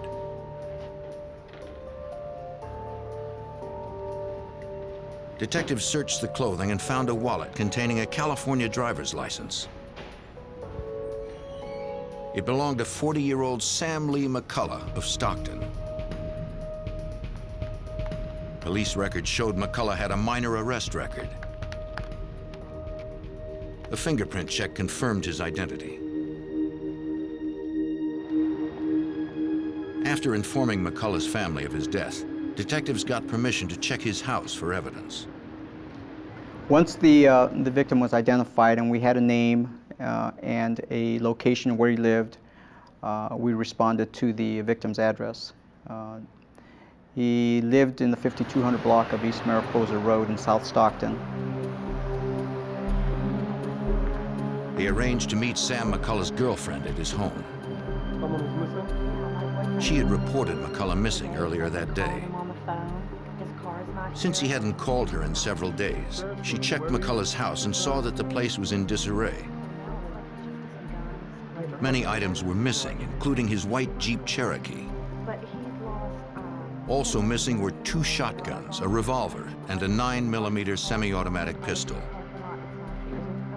Thank you.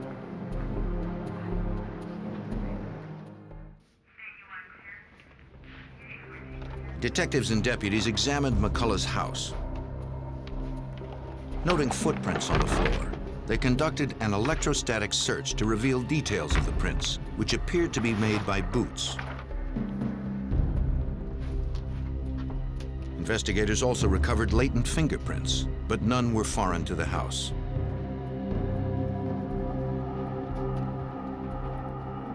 If the murder occurred in the house, the killer had removed any obvious evidence.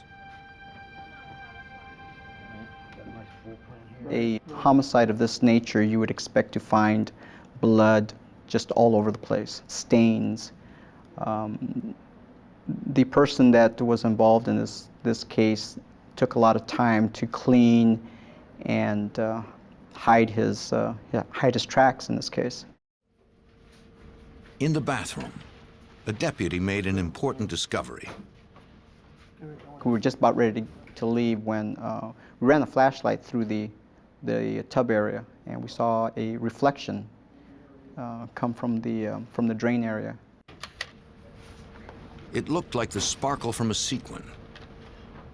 The investigators knew it was collagen, a substance in bones that has a particularly reflective quality.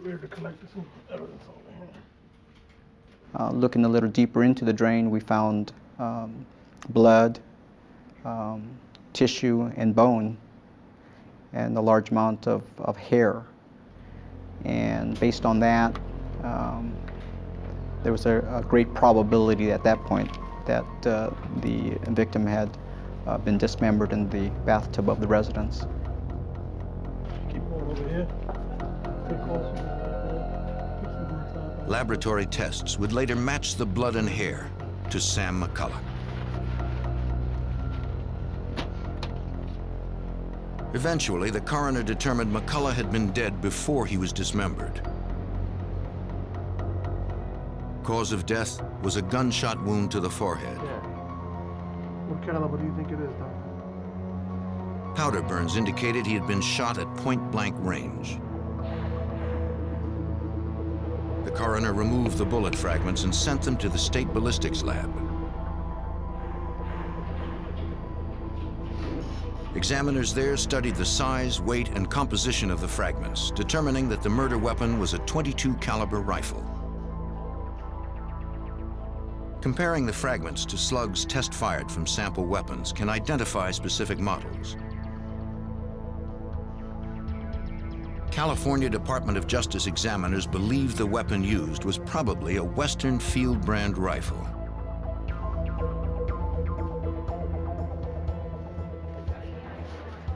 Detectives found documents listing the serial numbers of McCullough's Jeep and his guns. They entered the numbers into the National Crime Information Center. The NCIC is a nationwide database used by law enforcement agencies to track criminals, missing persons, and stolen property. If the items turned up anywhere, San Joaquin detectives would be notified.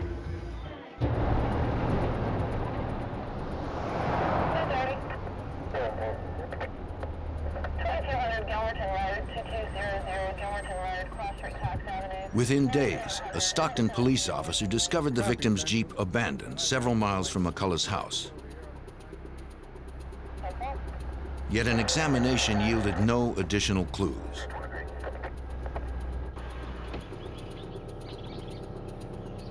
Investigators still had no leads on the killer. They canvassed McCullough's neighborhood, hoping to find a witness. No one reported seeing or hearing anything unusual. But one neighbor recalled that McCullough had been robbed 2 years earlier. Police records confirmed the story. In doing a name search, we uncovered a report listing the suspect as being a Stephen Horning.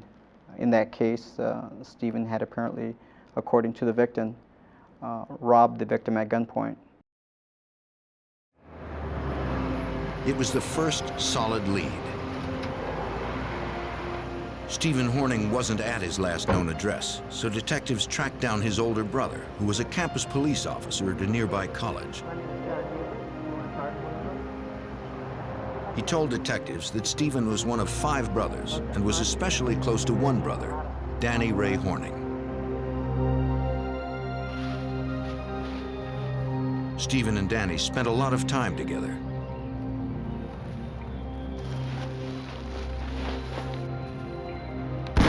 They often hunted and fished along the Burns Cut River, the same river where McCullough's body had been dumped. He told the detectives about one particular hunting trip Stephen and Danny had taken.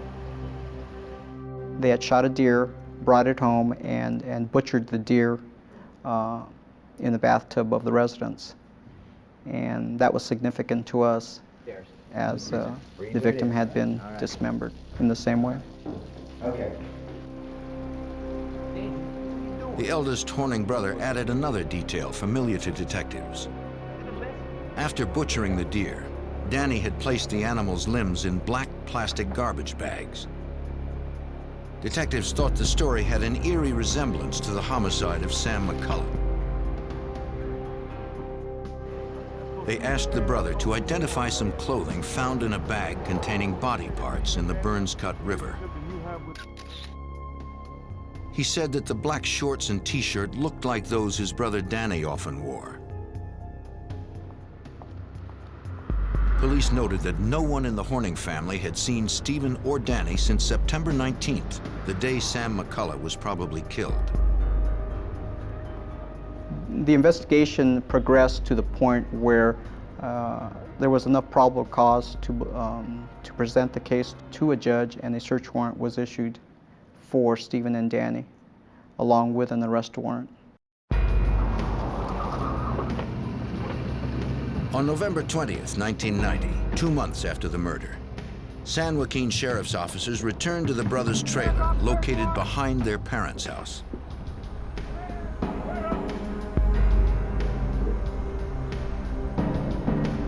No one was inside, so detectives searched the surrounding area.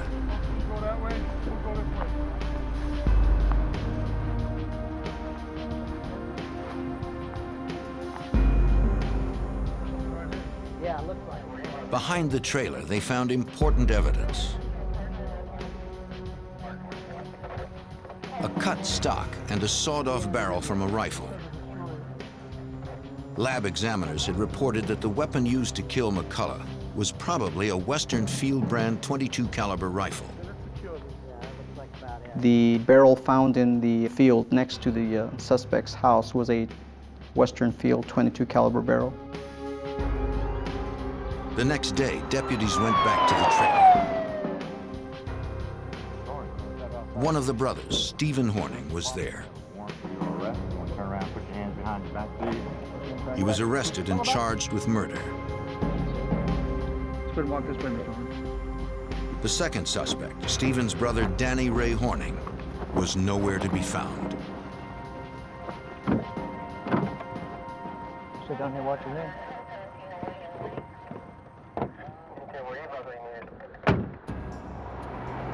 At the San Joaquin, California County Jail in December of 1990, detectives held one suspect in the murder and dismemberment of Sam McCullough.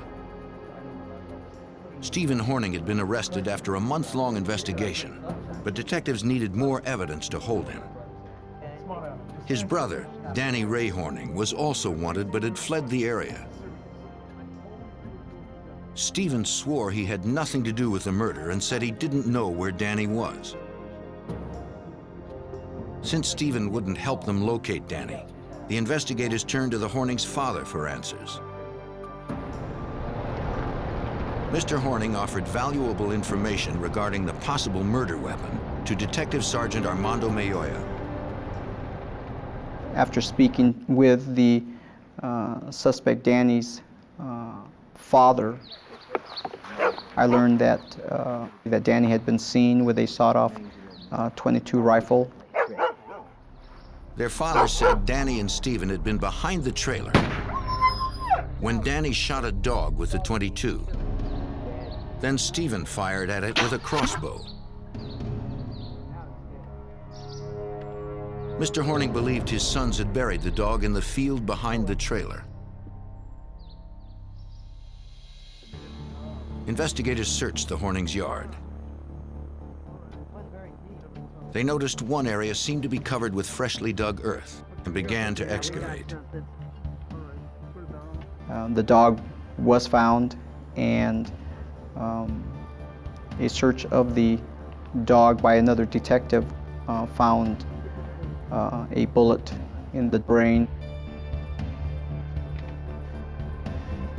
The bullet was processed at the state ballistics lab. Examiners determined that the dog was killed with a Western Field .22 caliber rifle. The same model had been used to murder Sam McCullough. The technician compared the bullet from the dog to the one that had killed McCullough. The tests indicated it was likely that both bullets were fired from the same weapon. Detectives returned to the county jail and confronted Stephen Horning. They described the damaging ballistics evidence, explaining that the bullet from the dog was consistent with the bullet that killed Sam McCullough, and that his brother Danny had been seen with a Western Field .22. Realizing the case against them was strong, Stephen decided to cooperate. He claimed Danny had been in on the first robbery of McCullough 2 years earlier. Danny had vowed to kill McCullough for pressing charges. But then he went to prison for child molestation. When he got out a few months before McCullough's death, Danny had mentioned going back to rob McCullough again. Since no physical evidence implicated Stephen in Sam McCullough's death, investigators dropped the murder charge against him. They needed to find his brother, but Danny Ray Horning had disappeared. For 6 months, Detective Sergeant Armando Mayoya worked the case but found no new leads. Then, on March 22, 1991, he was contacted by authorities in Winslow, Arizona about Horning. Well, I received a phone call from Winslow Police Department, and they informed me that he had been arrested in a bank robbery. That day, Horning had walked into the Valley National Bank in Winslow, more than 800 miles east of Stockton, California. He trained his 9mm pistol on the bank manager while a teller filled a bag with $25,000. When she was in the other room, the teller had tripped a silent alarm.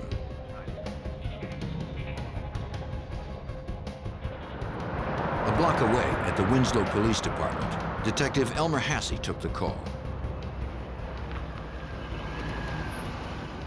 Under the concealment of the unmarked car, I had plenty of cover. Positioned myself to where I could try to see what was going on in the bank. He couldn't see from the vehicle, so he went for a closer look. When the detective checked through the window, he saw a single gunman backing toward the door with a hostage. came through the door, I stuck the gun up to his rib cage and pulled him towards the wall and took the bank bag out of his hand. The suspect was carrying a 9mm pistol. Detective Hasse determined the suspect's name was Danny Ray Horning. An NCIC check revealed the murder warrant in California. Hasse described the weapon recovered to Detective Mayoya. They informed me that they had in their possession a 9mm semi-automatic pistol. They gave me the serial number, and I confirmed that number as being the weapon that was taken from the victim McCullough's residence. In Arizona, Horning was convicted of armed robbery, kidnapping, and assault. At trial, he dared a judge to give him the stiffest sentence possible, vowing to escape within a year. The judge accepted the challenge and gave Horning 4 life sentences. California authorities decided not to extradite Horning, who would serve his time at the Arizona State Prison in Florence.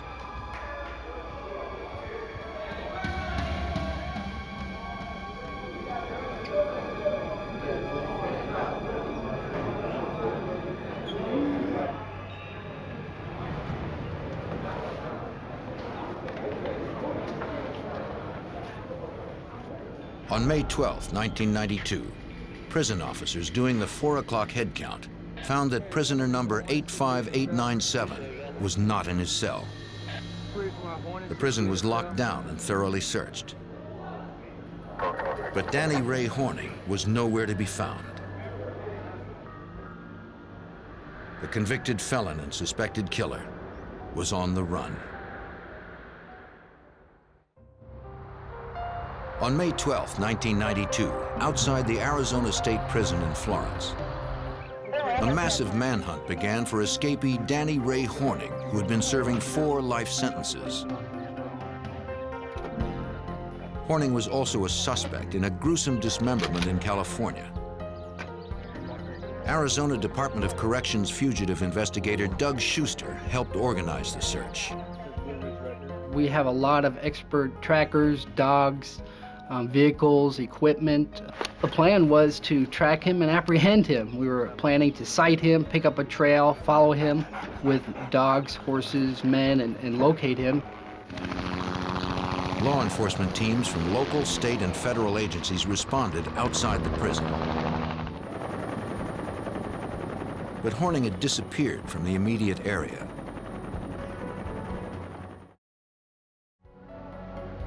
While the teams widened their circle, Schuster returned to the prison to try to figure out how the accused killer managed to escape.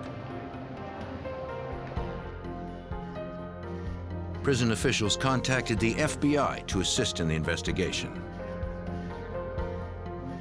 Authorities first checked Horning's records. The convicted felon had been housed in Central Unit, the prison's most secure area. There was no evidence that he had tunneled out or otherwise breached the walls of Central. They interviewed corrections officers and inmates to determine Horning's last actions inside. Doug Schuster first determined why Horning wasn't in his locked cell.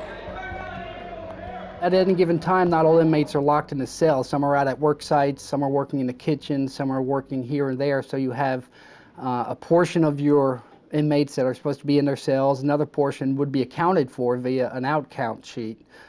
Staff would visually see someone and say, these 4 inmates are in the kitchen working. So they wouldn't be in their cell during the count. Investigators learned that Horning had been assigned a janitorial job, which included cleaning the infirmary.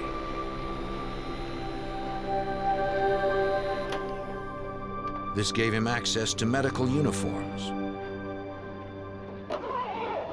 Well, he was able to obtain the white lab coat from the medical unit located inside the prison here. He was able to get a pair of white pants from the workers in the kitchen. Investigators believed Horning exchanged his prison uniform for the lab coat, white pants, and a forged employee ID. They believed that he simply walked out of the prison and just a few miles into the town of Florence. Investigators looked over Horning's record to try and determine where he might go. One possible destination was California, where Horning had family and connections. The other was Winslow, Arizona, where Horning had vowed to get even with the cops and FBI agents who had sent him to prison.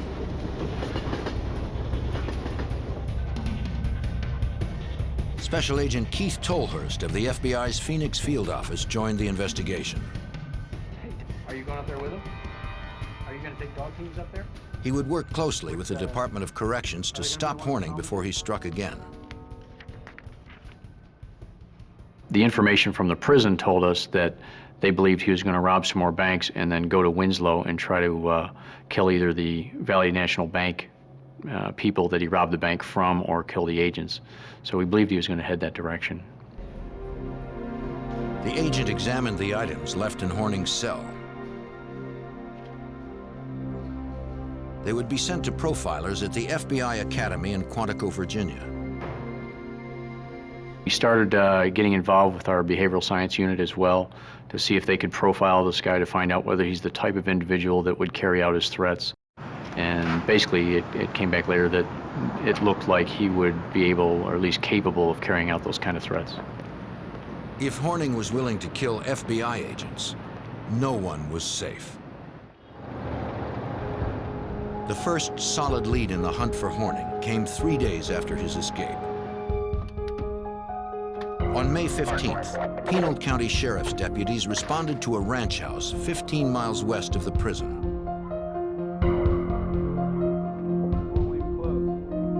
The owner said the house had been burglarized.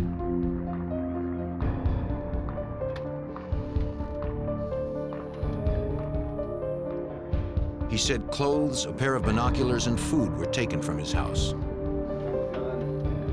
Also missing were several loaded guns. The FBI and local deputies believed it was Horning, stocking up for his bid to seek revenge. They were right. And they found a fingerprint of his at the house to confirm that it was him that had done that. So now we're a little more concerned even that he was headed in the direction that he had said because he was starting to try to carry out his plan. Good afternoon. We're holding this press conference. The fugitive was now armed. The FBI turned to the media to warn the public and to solicit their help. At a news conference, agents released Horning's photo and information about his escape. Anyone spotting Horning was asked to call the FBI immediately, though they were instructed not to approach the suspected killer. The media coverage generated many leads. One came into the FBI from campers, claiming that Horning was stealing food, maps, and camping gear near Lake Mormon, about 170 miles north of the prison. Even though Horning knew how to hunt and fish, the burglaries were essential to his survival in the woods. Local officers followed his trail. He'd break into cabins, he'd steal food, and then he'd move on. And what we ended up trying to do was a house-to-house search of all the cabins in the area. That was something that was going to be done by the local county sheriff offices, and they were searching as many houses as they could.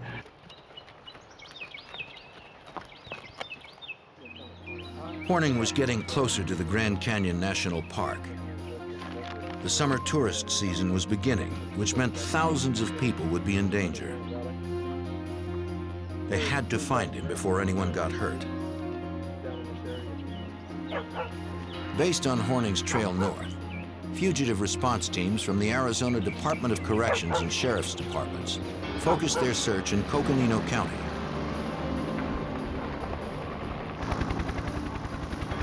It was an enormous undertaking.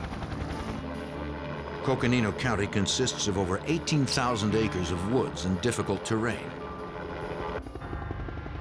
Perfect cover for a fugitive. We're in the mountains. It was Lake Mormon area. It was trees, mountains, rocks, hills, helicopters, massive amount of mobilization, radios, dogs, horses, trailers. It was just massive.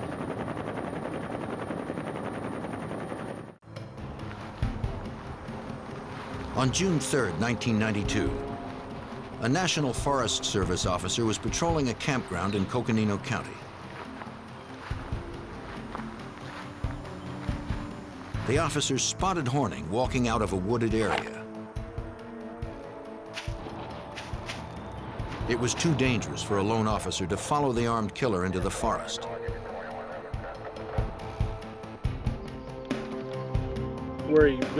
When reinforcements arrived, Danny Ray Horning had disappeared once again. The deadly fugitive was still on the loose. In the summer of 1992, Danny Ray Horning escaped from prison in Florence, Arizona after serving only 9 months of 4 life sentences. The FBI believed the suspected killer was heading north towards Winslow, Arizona, to seek revenge on agents who had locked him away. On June 11th, agents responded to a report of a cabin burglary near the town of Pine, midway between the prison and Winslow. This time, Horning stole a truck and tried to establish himself as an outlaw celebrity, according to FBI Special Agent Keith Tolhurst. More guns were stolen from there, and then that's where he left a note that said, you know, thank you for the items, Danny Ray, and trying to make his folk hero name known, I guess. When the story hit the news, investigators worried the public might not realize how deadly Horning was. They knew he had likely dismembered a man in California. Now Horning had a vehicle, was armed, and was nearing the Grand Canyon National Park as tens of thousands of tourists were beginning their vacations.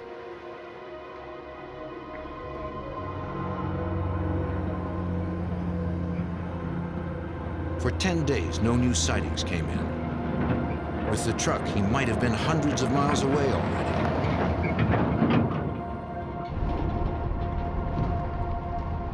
Then, on June 21st, a Department of Public Safety officer spotted the stolen truck 50 miles north of Pine. Danny Ray Horning was driving. The officer called for backup.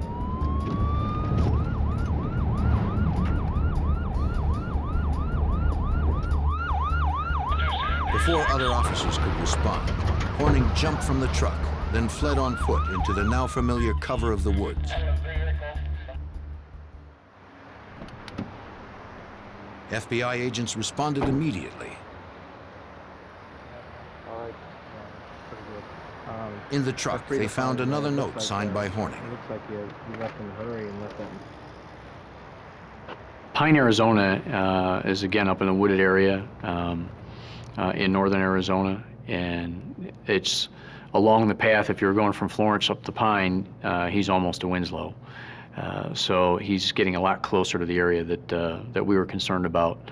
And again, we knew he had weapons, we knew he had the vehicle, he got up into that area, and it made us believe even more that he was going to try to carry out his threats. Authorities in Winslow weren't the only ones in danger. The FBI established a field command post inside Grand Canyon National Park, where Horning was a threat to thousands of tourists. They tracked confirmed sightings, plotting out Horning's movements. Agents coordinated the response to each sighting and relayed information between the many law enforcement agencies involved.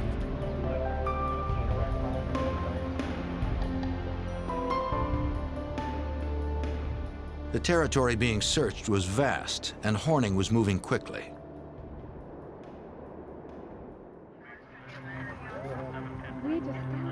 On June 23rd, 2 tourists reported to agents that Horning had carjacked them inside the national park.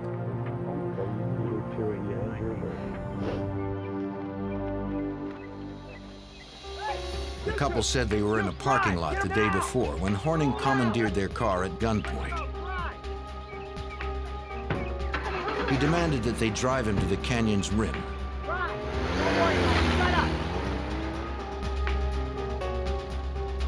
He checked into a hotel room there and forced his captives inside. Okay, you two. Quiet. His gun prevented them from calling for help. You understand me? The couple feared he might shoot them at any moment. I need you to release my brother. Horning recorded a message for authorities. And I need a guarantee. He demanded that the search for him be called off. For the next 3 days. He also ordered the release of one of his brothers from prison and $1 million ransom for the release of a family that he planned to kidnap in exchange for the childless couple. The next day, Horning forced the couple to drive him to a store where he purchased camping gear, new clothing, and food. But before he found a family with children to kidnap, a Forest Service officer recognized him and began following the car. Let's go, move it! Horning fired at the officer, causing him to slow down. He forced the driver to speed up. Move it! Shut up! Let's go!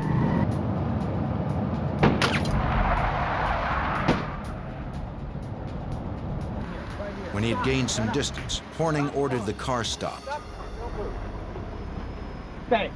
He jumped out and fled on foot. Since he shot at a law officer, it was clear Horning was becoming desperate and more dangerous. We had information that he'd vowed not to be taken alive. He was on this vendetta against the FBI and Valley National Bank, and that he had already been in a shooting with the Forest Service. So we were very cautious as far as going to the woods, which we couldn't just go running after him as fast as he may have been running, which is one of the ways he got some advance time on us. It was really scary. You should really catch The kidnapped couple provided agents with information about Horning's new clothes and plan.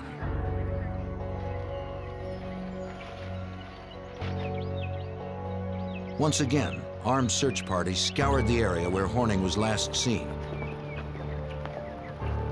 but found no trace of him.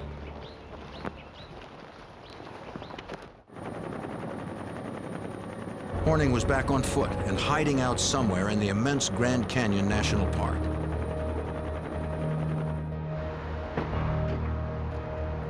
He had vowed to kidnap a family with children. Come on, guys. Let's go.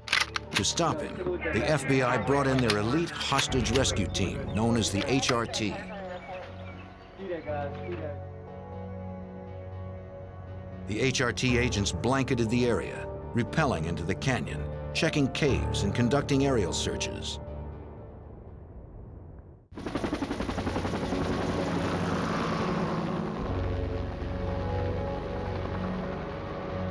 They had to find the suspected killer before he had the chance to kill again.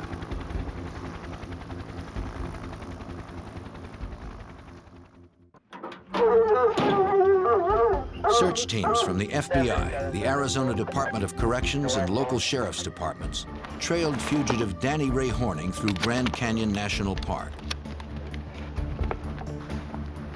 They mobilized dozens of officers, tracking dogs, and helicopters in the effort to find Horning before he kidnapped more hostages.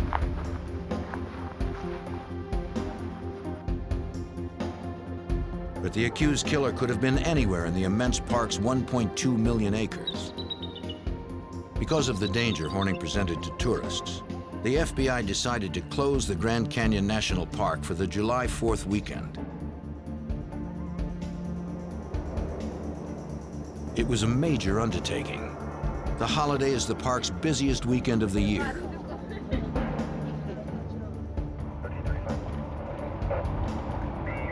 It was also the first time in the park's 73-year history that it had been closed due to a criminal threat. But Horning was dangerous enough to warrant the extreme action, according to FBI Special Agent Keith Tolhurst. He was moving around inside the canyon, and we couldn't control that because there was too many people in the canyon. So we were going to try to start getting everybody through the roadblocks and try to find him.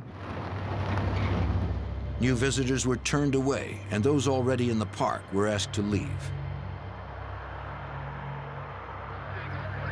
Police set up roadblocks at entry and exit points around the Grand Canyon. They searched vehicles and informed motorists of Horning. But they didn't stop him in time. On July 4th, 2 British tourists were preparing to leave the park when an armed man approached them. They knew it was Danny Ray Horning, though he no longer looked like the photos in news reports.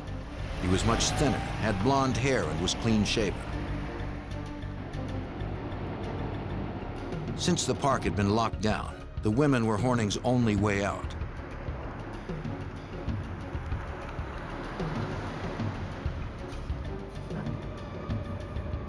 At a roadblock, a ranger stopped the car and spoke to the 3 inside. Horning had threatened to kill the women if they tipped off anyone.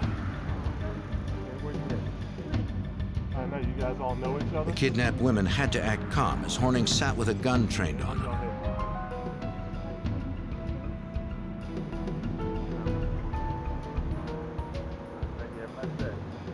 The officer didn't recognize the blonde-haired Horning and let them through.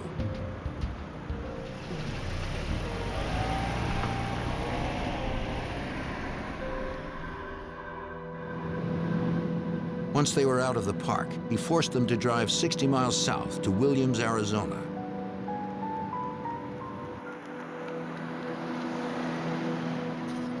When they were far from the police in the Grand Canyon, Horning ordered them to stop the car.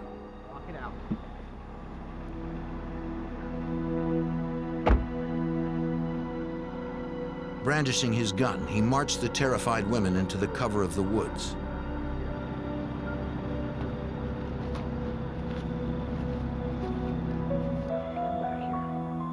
The women believed that Horning was taking them there to execute them.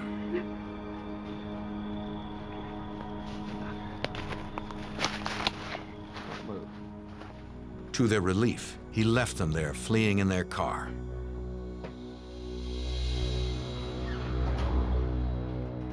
The women managed to free themselves and ran to a store.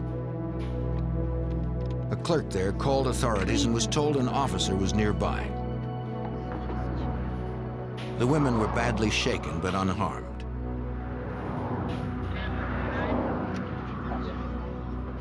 Lady, are you okay? For me. They provided police with updated information about Horning, including his new look and his getaway vehicle. We had put a description of the car out that the women had stolen from them, and a DPS officer spotted that car going from the Grand Canyon towards Phoenix.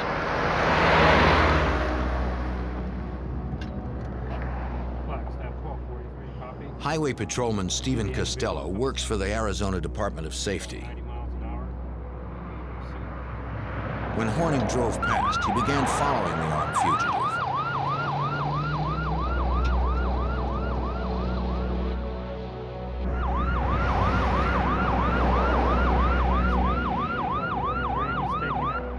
It wasn't long before it became more than a car chase. I hear a great big old bang, and I thought it was something wrong with the car. I looked at the gauges, all as well. At that particular time, I realized I'd been shot at. And I notified my dispatcher at that time that I'd been shot at, that I was all right, and I was going to follow him. The gunfire forced the patrolman to keep his distance. He's going to be taking the ramp at... But he knew he couldn't lose Horning. 17. The fugitive tried to make a getaway by turning off near the town of Sedona.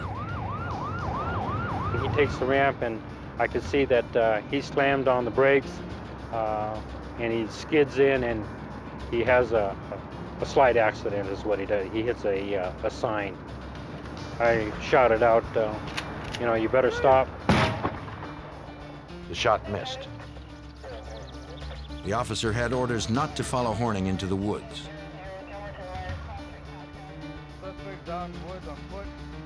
When backup arrived, agents and officers began a grid search of the area. Again, Horning couldn't be found. After nightfall, a lead was called into the command post. A resident said he saw Horning drinking from a garden hose in a neighborhood near Sedona.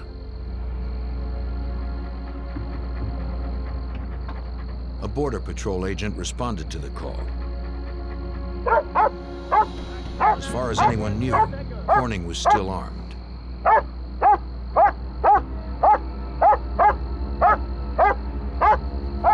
This time, there was no shootout.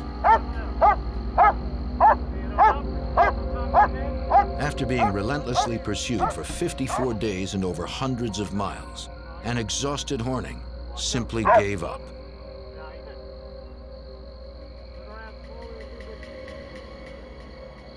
No doubt in my mind that because of the efforts of the teams that had been chasing him, that they had basically run him into the ground. He was laying there, dog-tired with his tongue hanging out, and for a man who still had his weapon on him and vowed not to be taken alive, all he wanted was a glass of water. Danny Ray Horning earned 6 more years for his actions during his violent flight.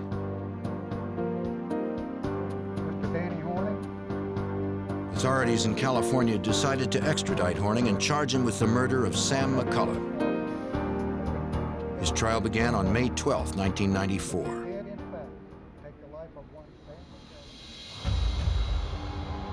Prosecuting attorneys proved that in September of 1990, Danny Horning broke into Sam McCullough's house to rob him.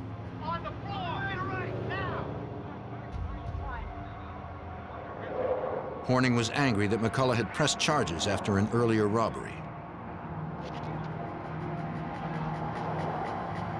He bound McCullough, rendering him helpless. Horning was using his sawed-off .22 caliber Western field rifle, the same one witnesses had seen him kill a dog with earlier.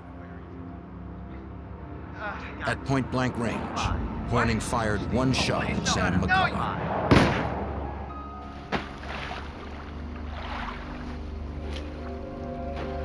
Minute blood spatter, as well as the human tissue found in the drain, indicated Horning had likely dismembered the victim in his tub.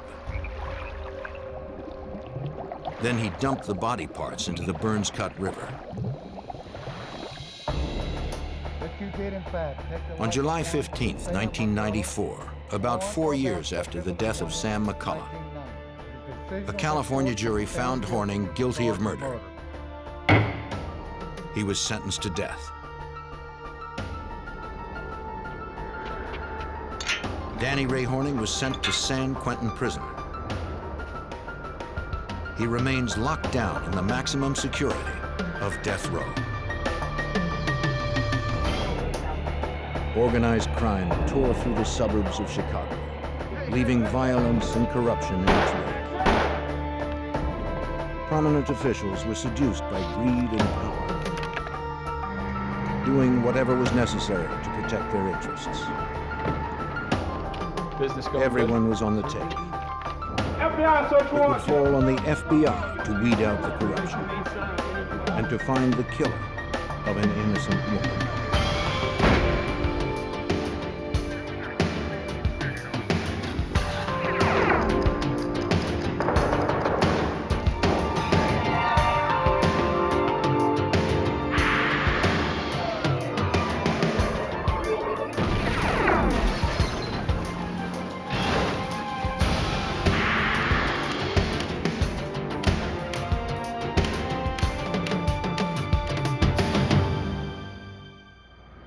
Willow Springs, Illinois seemed like any other quiet Midwestern community, but it was really one of the most corrupt places in the nation. This tiny village nestled just outside of Chicago was in the hip pocket of organized crime. I'm Jim Kallstrom, former head of the FBI's New York office. It was only a matter of time before corruption led to assassination and conspiracy. To end it required a federal sting operation of astounding complexity.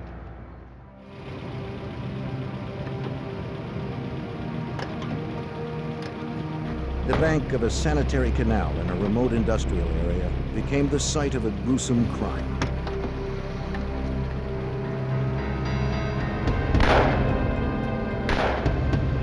The killers were quick and thorough. Nearby, 2 police officers were out on night patrol. When they heard the shots fired, they became alarmed.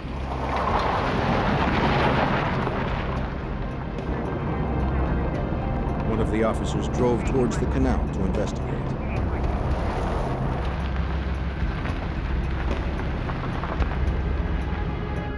He found nothing as he searched the desolate area.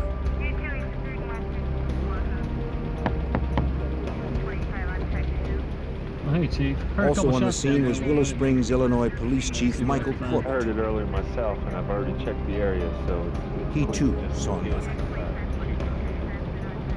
I got it covered. See you later.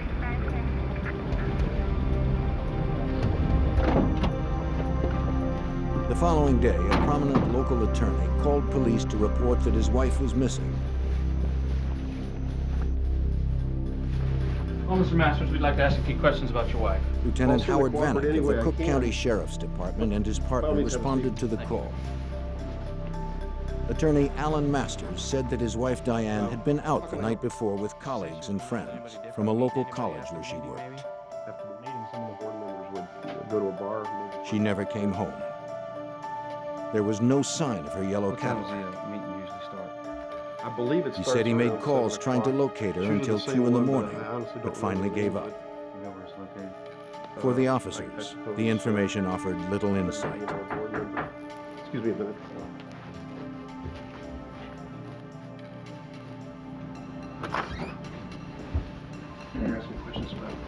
Lieutenant James Keating of the Cook County Sheriff's Department joined the officers. Yeah, by all means, you can sit down. Sir, we were just asking Mr. Masters questions about his wife's disappearance. He asked Masters if he could have a look around the house. Be happy to. Sure. Yeah, by all Masters means. agreed. No, not at He all. had nothing to hide. Have a seat. The officers continued their questioning. Anything else you can tell us? As far as I Reluctantly, Masters offered some new information. Professor, somebody works for the college. He suspected that his wife Diane had been having an affair. I have no idea Maybe who the he two is. lovers No, had I run don't- off together. I don't know who he is or what he looks like. I just have my suspicions. Excuse me, guys. I think we need to wrap this up. Lieutenant Vanek wanted to investigate further and look around the house himself. Sir, I think we need to take another look around in here. Husbands are always suspects when their wives disappear. There's nothing Sir, here. we need to look around. It's time to Something's go. missing here, Let's sir. go now. But Lieutenant Keating intervened. He Sir, wouldn't procedure allow is it. 2 investigators always check out the scene. In his mind, everything had checked out. Let's Sir. go now. Vanek was upset. He didn't know why Keating would undermine his investigation. Outside, Keating confronted Lieutenant Vanek, telling him to back off. As far as he was concerned, Masters was not a suspect. But Vanek didn't buy it, and he let Keating know. Just as the two men were about to explode, Willow Springs Police Chief Michael Corbett arrived at the scene. Let's easy. Come on, guys. Let's be on the same side. Come on, man. Keating would have the final word. Vanny, you're off the case. Forget it. You're off the case, man. You got that?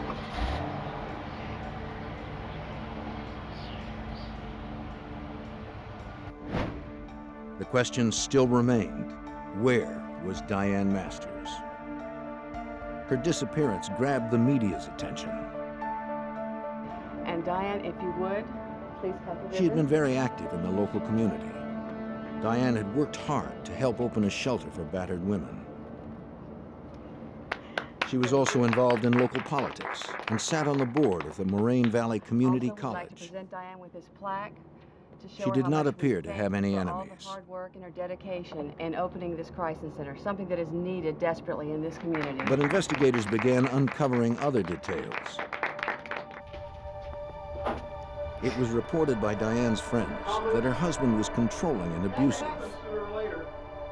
and that Diane was planning to file for divorce.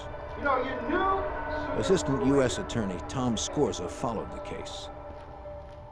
We were pretty certain that what had happened here was that Diane and Alan had a regular marital dispute, sort of ordinary dispute, but that it had escalated into something much worse. Go ahead and send him in. Scorza's investigation soon revealed that Alan Masters was more than just a bad husband. Hey, Al, how you doing? It was rumored that Alan Masters had bribed local officials and police officers to secure favorable outcomes for his clients. How'd it go? Very well. Very well. Nothing to worry This about at corruption all. extended right to the top of law enforcement. Allegedly, Masters frequently enlisted the help of Chief Corbett. If I don't hear about this anymore, it'll be worth every penny.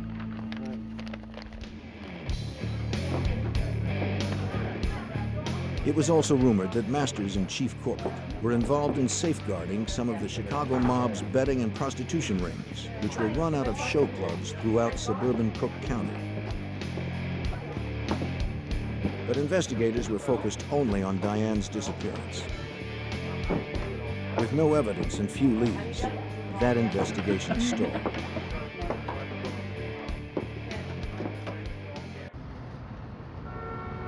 Unaware of Alan Masters or his wife's disappearance, the FBI had already begun an independent investigation into the mob-controlled rackets of the Chicago area. U.S. Attorney David Stetler worked with the FBI to help unravel the prostitution operation.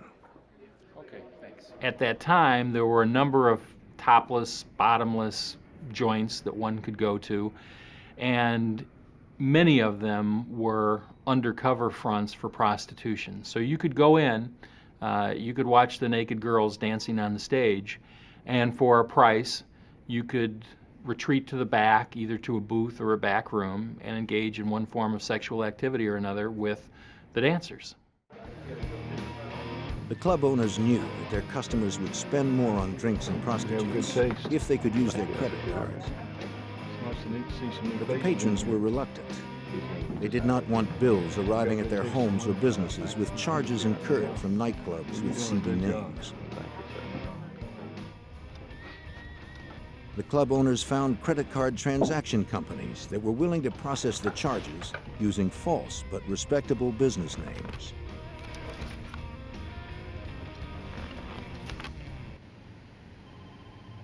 Special Agent Ivan Harris of the FBI's Chicago field office was assigned to help bring down the illegal businesses.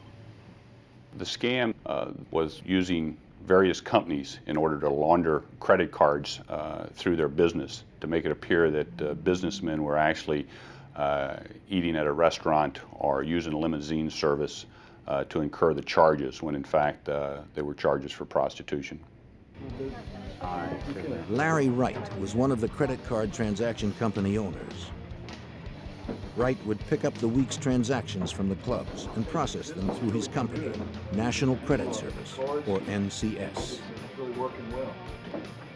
One of his clients was a club owner named Joseph Marin, whose club was a front for a mob-controlled prostitution house.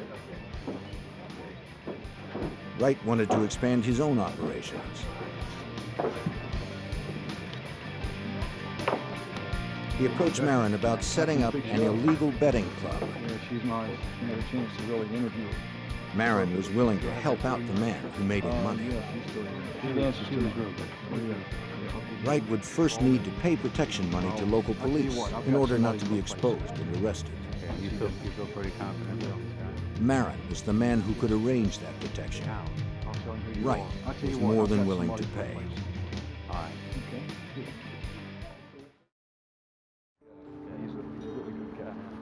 Marin arranged the meeting at the Willow Springs Police Department. I trust him completely. It was to take place with Police Chief Michael Corbett. It was believed that Corbett had been handpicked by the Chicago mob boss to oversee and protect their interests in and around Willow Springs. The word on the street, of course, was that no one could do anything in Willow Springs without the permission of the chief of police, Mike Corbett. The message also was, from virtually anyone you would talk to, that he was so powerful, that he was so well connected, that nothing could ever be done about him. I just want to make sure I don't get any unexpected visits. Corbett agreed to help Larry Wright set up the new betting operation for a price. Not quite yet. In return, Corbett assured him he wouldn't get any heat from his officers. All right. Larry Wright was well on his way. He returned to his office at National Credit Service, operated out of a nondescript office park location. Wright worked with 2 other staff members. Doing great. Larry. Great. But these were not ordinary employees. NCS was not just a credit card transaction service for illegal activities. It was a front for the FBI.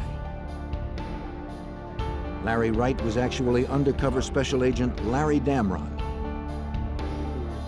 And he and the FBI were using NCS to work their way into the heart of the corruption in Willow Springs.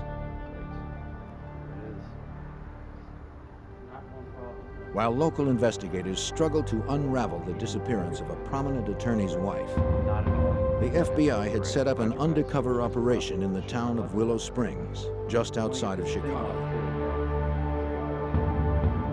Their target, organized crime, and the corrupt police who protected them from prosecution. The undercover work was often painstaking and frustrating. FBI Special Agent Larry Damron explains the difficulties inherent in undercover work. During the course of the undercover operation, you try to immerse yourself in what you're doing, and you try to assume that role because it's necessary for you to do that in order to accomplish anything. Oftentimes you'll hear people make comments, or you'll see people do things that in any other circumstance they would be arrested for immediately. And so what you have to remember is you're in a role and you play that role out. Damron had heard stories about how the mob resolved problems.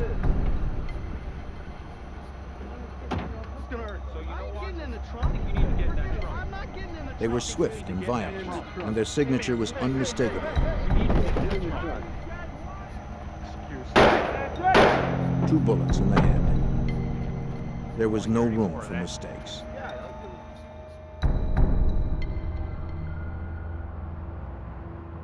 Victor Spilatro, a player in Chicago's organized crime, approached Damron at NCS.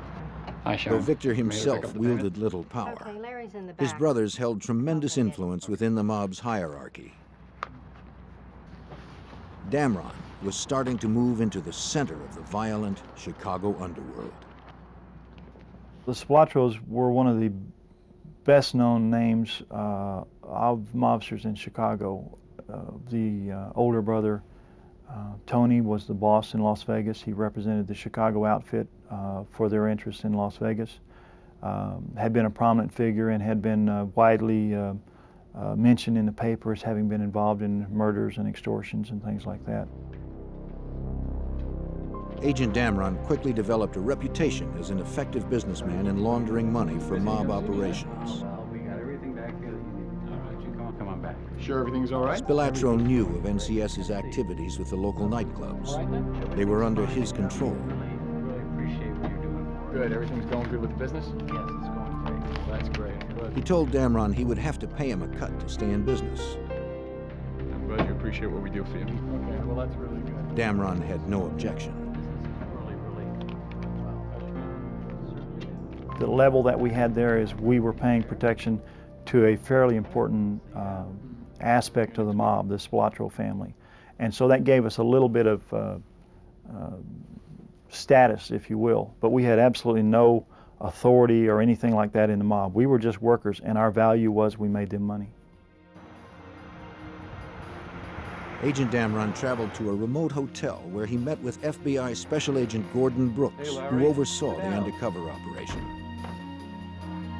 To ensure that Damron's real identity was not compromised, the two met infrequently to exchange information. Brooks vigilantly kept tabs on Damron. The investigation was as dangerous as it was complex. Not to worry about things. The agent cautiously moved forward. He wanted to continue expanding the FBI's undercover operations. He used every opportunity he could to sell the idea of opening more betting and prostitution houses throughout suburban Chicago. Even with a go-ahead from the Spilotros, Damron would still need permission and protection from the police. The future. He met with nightclub owner Joseph Marin to hash out the details of the new clubs and secure police protection. Larry, how you doing? But there was a problem. Look, I got some upsetting news. What's up? Their protector, Chief Corbett, had been removed by the Willow Springs City Council under suspicion of corruption. Marin knew another high-ranking law enforcement official who could provide the same protection as Corbett. Lieutenant James Keating, Cook County's Vice Squad Supervisor. Tell you what, he deals with me. U.S. Attorney Tom Scorza was not surprised by the development. Keating's reputation was well known. Okay, you feel pretty confident about this guy? Jim Keating was a lieutenant in the Cook County Sheriff's Police Department, but if anything, the rank understated his influence. He was a very well-connected officer in a very corrupt department. He had connections with people of higher rank who were also corrupt, and so he was a key figure. With Corbett out of the picture, the FBI shifted their focus to Keating. Damron met with him at a restaurant outside of Willow Springs. It allows me to really concentrate on my job. Keating said he'd have no problem helping Damron expand his operations. One thing we need to understand is if there's a situation that comes up. But any move Damron made would have to be approved by him. I make the decision when something goes down. He warned Damron to play it straight with him and his people. He told us that the one thing that he wouldn't tolerate was if someone double-crossed him. And he said if that happened, that they'd find us with our legs on one of the streets in the area and our head on another street in the area. As instructed by the FBI, Damron proposed another operation. A club that would be a front for prostitution. Hold on to this. He gave the lieutenant the first of many payments to ensure police protection. Looks like a bonus for the guys, huh? Before he left, Keating said he knew someone who might be able to help him. A lawyer named Alan Masters. Though he had no direct dealings with Alan Masters, Damron had heard the name mentioned by Chief Corbett. Well, I knew that Masters was a well-known attorney on the south side of Chicago, that he had a tremendous reputation for being able to get things done, particularly in the local court system, and the scuttlebutt was that he wasn't reluctant to pay bribes or to deal with people however he needed to. Damron continued his meetings with his case supervisor, Special Agent Gordon Brooks. Damron needed to know everything he could about Alan Masters and his relationship with Keating and Corbett. Now, you're in with Corbett. He's dirty. The FBI and U.S. attorneys quickly established a hierarchy within this ring of corruption. Okay, you're making your way up to Keating? Right. I want you to... Corbett was the king in Willow Springs, but anytime he had to do something that involved the broader Cook County, he needed to get the permission of Keating. And Keating always had to check with the ultimate fixer, Alan Masters, to make sure everything could be handled at the court level. I can maybe get Masters interested. As the extent of Alan Masters' criminal activity became clearer, the FBI began looking closer at his possible role in his wife's disappearance. The two distinct cases were beginning to overlap, and Damron's objectives were broadening. Authorities call 3 counties still. He was a suspect in the disappearance of his wife. It was thought that if we could develop a relationship with him, there might be something there that would come to light and might be of some benefit to that investigation. Damron learned that Alan Masters allegedly made payoffs to several area judges in exchange for favorable decisions. Now, we need to have that hearing on the Sanderson case. It needs to go our way. Do we have an understanding of that, Judge? Agents speculated that Diane might have witnessed her husband's illegal activity and threatened to expose him. I think we can come to terms with that. Right this way, sir. Now trying to elicit information about Diane's disappearance, Damron continued his efforts to make inroads into the corruption around Willow Springs. He met with Keating several weeks later to follow up on his plan to open a show club. A good manager lined up. Oh, I've got Again, Keating mentioned that his friend Alan Masters could help. Can take care of that. He's a real fixer. Damron took the opportunity to bring up Alan's wife. Keating said little, but then added an unusual comment. The same plan we had with the other one. Probably heard him. Seen him. We talked about Masters' wife turning up missing, and Keating said, well, she turned up missing like the day before the divorce was going to be filed. That was convenient, wasn't it? It was convenient. And chuckled about what a good circumstance that was.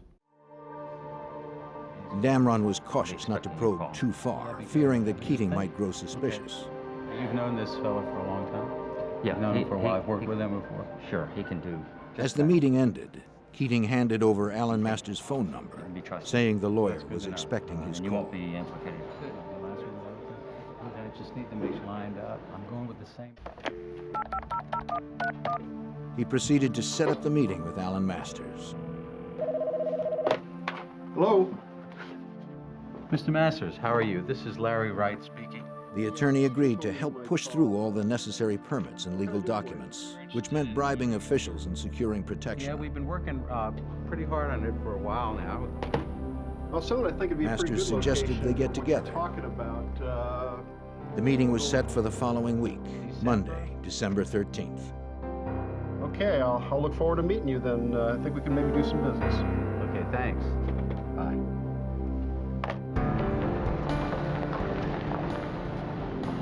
Before the meeting would take place, however, a police officer on routine patrol near the sanitary canal area in Willow Springs noticed something unusual.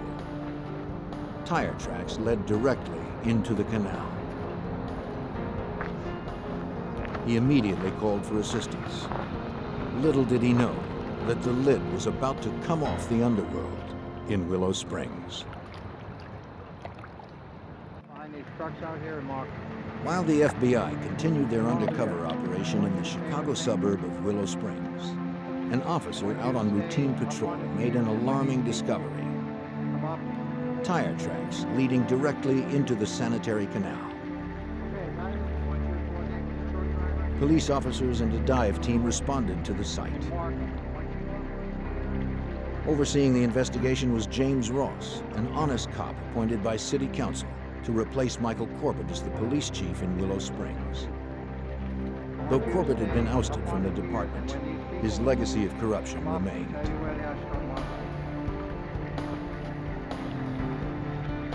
Below the surface, divers found a virtual underwater parking lot. 82 cars lined the bottom of the polluted canal. U.S. Attorney Tom Scorza believed he knew why the cars were there. And who could make a profit by allowing them to be dumped without a police investigation? Those are known as insurance give-ups, people who want to collect money on their car when the car is not worth very much anymore will find a way of losing the car and then reporting it stolen and collect the insurance. My belief was that Corbett had been the approver of all of the dumping of the cars in the Willow Springs Canal. By nighttime, a third car had been dredged up, a yellow Cadillac. The license plate on the vehicle, DGM-19, was well known in Willow Springs. It was the tag registered to Diane Masters. Lieutenant Keating of the Cook County Sheriff's Department arrived at the scene. Chief Ross was surprised that Keating, a vice cop, had been notified. He asked Keating why he was there. Keating had no response.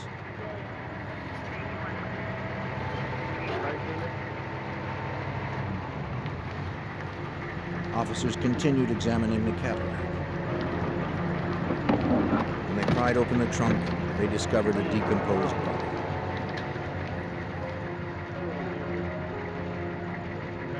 Ross immediately ordered that the car and the body be taken back to a city garage where they could be thoroughly examined for clues.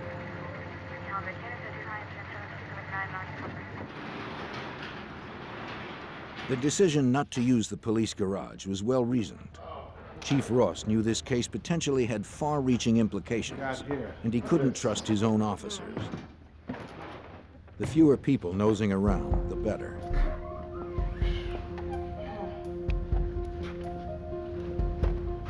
State police began to scour the car and the body for evidence. They found .22 caliber shell casings in the trunk.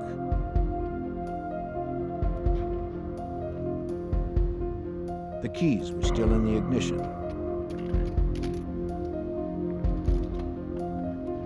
Eerily, the watch on the deceased body and the dashboard clock had stopped at exactly the same time, 1:50.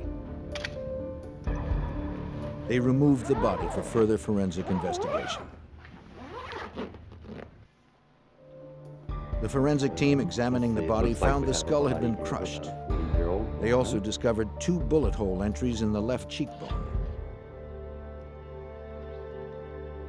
The bullet fragments inside the skull were removed and sent off to the FBI lab for ballistic evaluation.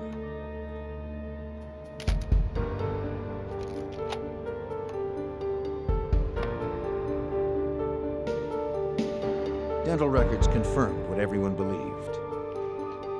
The body found in the trunk was Diane Masters. The 9-month investigation into Diane's disappearance was now a homicide investigation. Come on in. Chief Ross called in Cook County Detective John Reed to work the homicide.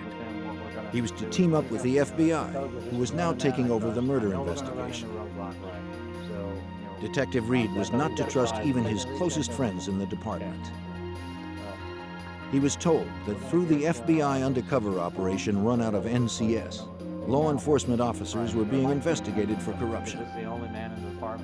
And some had ties to Alan Masters, who was now a firm suspect in Diane's murder. All right. We were just talking about the...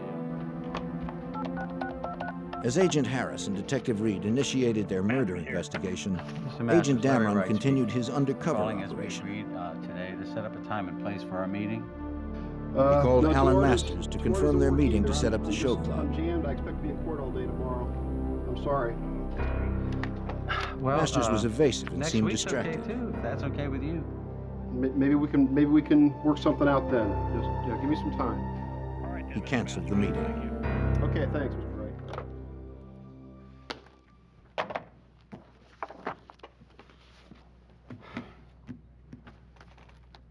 Damron immediately called Keating. With the conversation being recorded by the FBI, he hoped Keating would explain why Masters was being evasive. No, I was wondering if you had any information on that. As I said, he's pretty busy. How about if you give me a call in 3 or 4 weeks? But Keating was cryptic.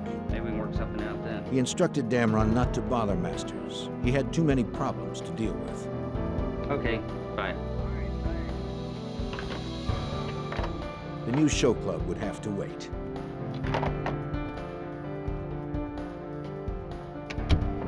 What do you got for me? Here are the transcripts. Damron met with Agent Brooks. Masters and Keating both appeared nervous since Diane's body had been discovered.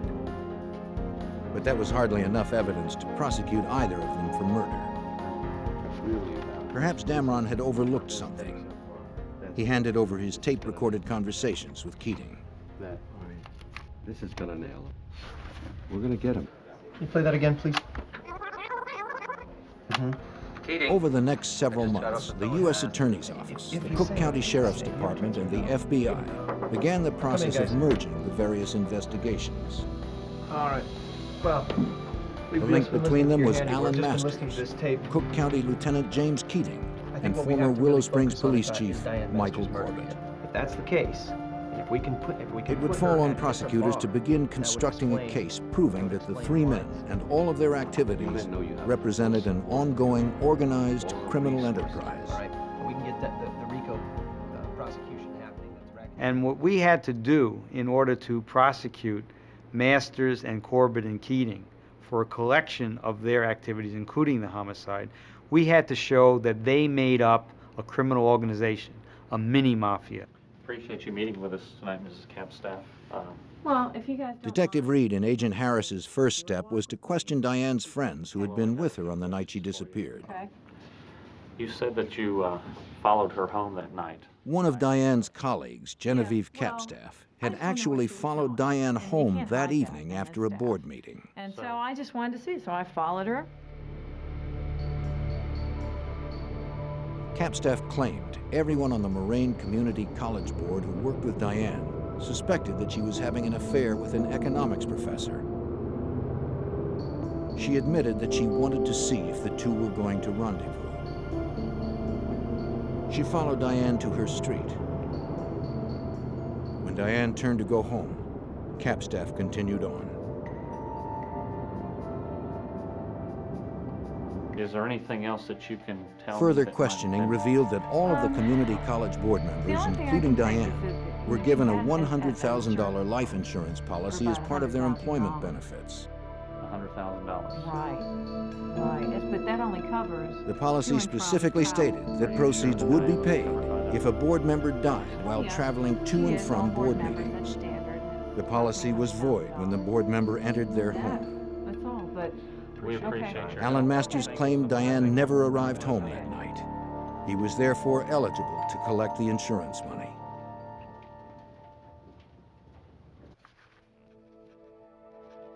Several months before Diane's body was discovered in the trunk of her car, Masters filed a claim with the insurance company. After filling out all the paperwork, he sent it off. Though Diane's fate at that time was unclear, Masters had a judge declare her legally dead. As a result, he was about to receive $100,000.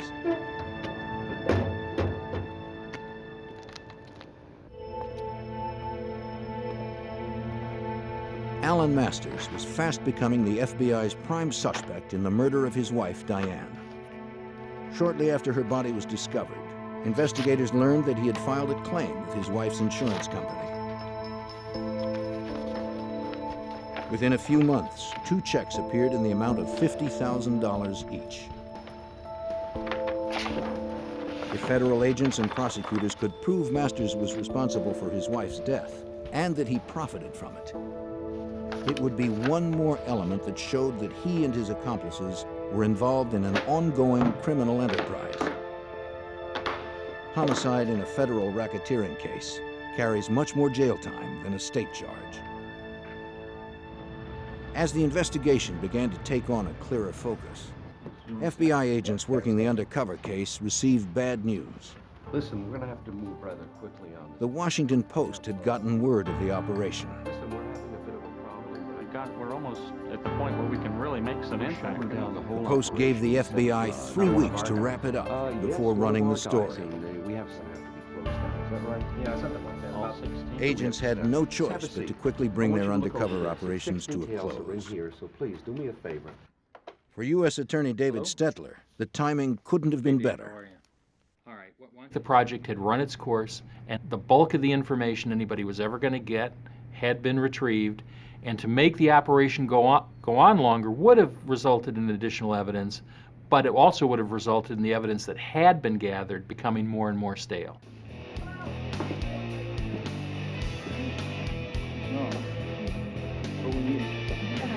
Agents had meticulously pieced together the web of corruption that extended to the nightclubs under mob control. Now it was time to shut them down. Go, FBI, open the door. Open the door. The FBI hit all of the clubs on the same night with massive force. Several hundred officers and agents raided over a dozen clubs throughout Cook County, including those in Willow Springs.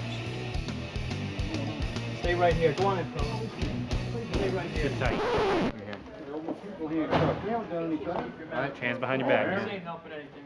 Shut up. Inside the clubs, federal agents were able to collect volumes of incriminating evidence. Turn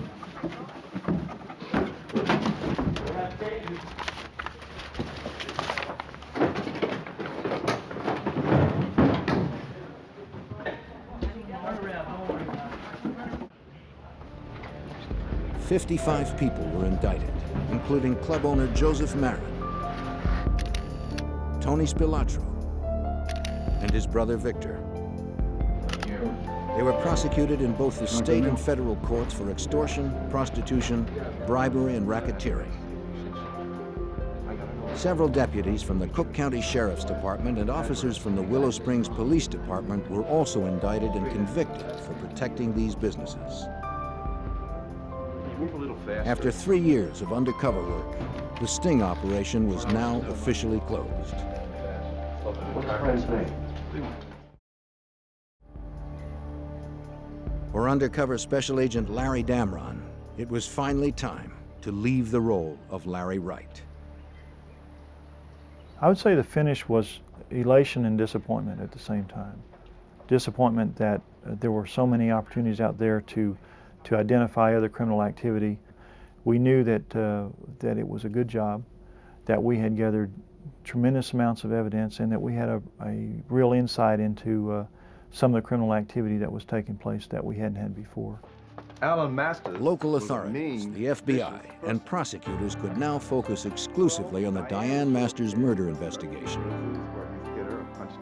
She said he hit her. They continued questioning her friends and associates, including the man with whom she was allegedly having an affair. There were other things that happened. Economics professor Jim Koselniak. He confirmed that he and Diane had a relationship. He also claimed that Masters had abused Diane physically, mentally, and emotionally. She lived in fear of her husband. Diane had told him she planned to file for divorce. Koselniak also had reason to fear Alan Masters. One night, Koselniak and Diane had met for drinks at a local bar. He recalled that Diane called home to check on her daughter. Instead of getting the babysitter on the phone, Alan unexpectedly answered. Alan?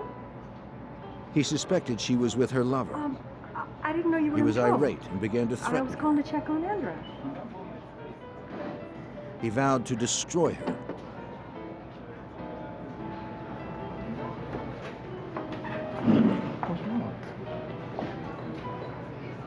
Koselniak said Diane returned from the phone call and was very upset. He went to the bar for more drinks. There, a man suddenly confronted him and began firing off a series of questions. Yes, I did. The man never identified himself. 10, 12 years. What's your name? He asked Koselniak's name and where he worked. Koselniak. Koselniak. Though the man said little else, Koselniak felt he had just received a threat. Stay away from Diane.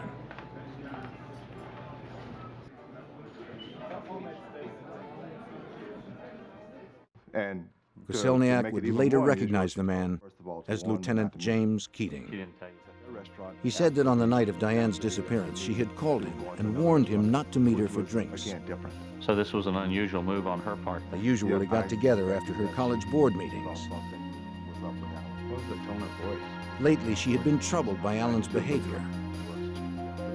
That they were going to another restaurant. Koselniak which took her was, advice again, and canceled their plans.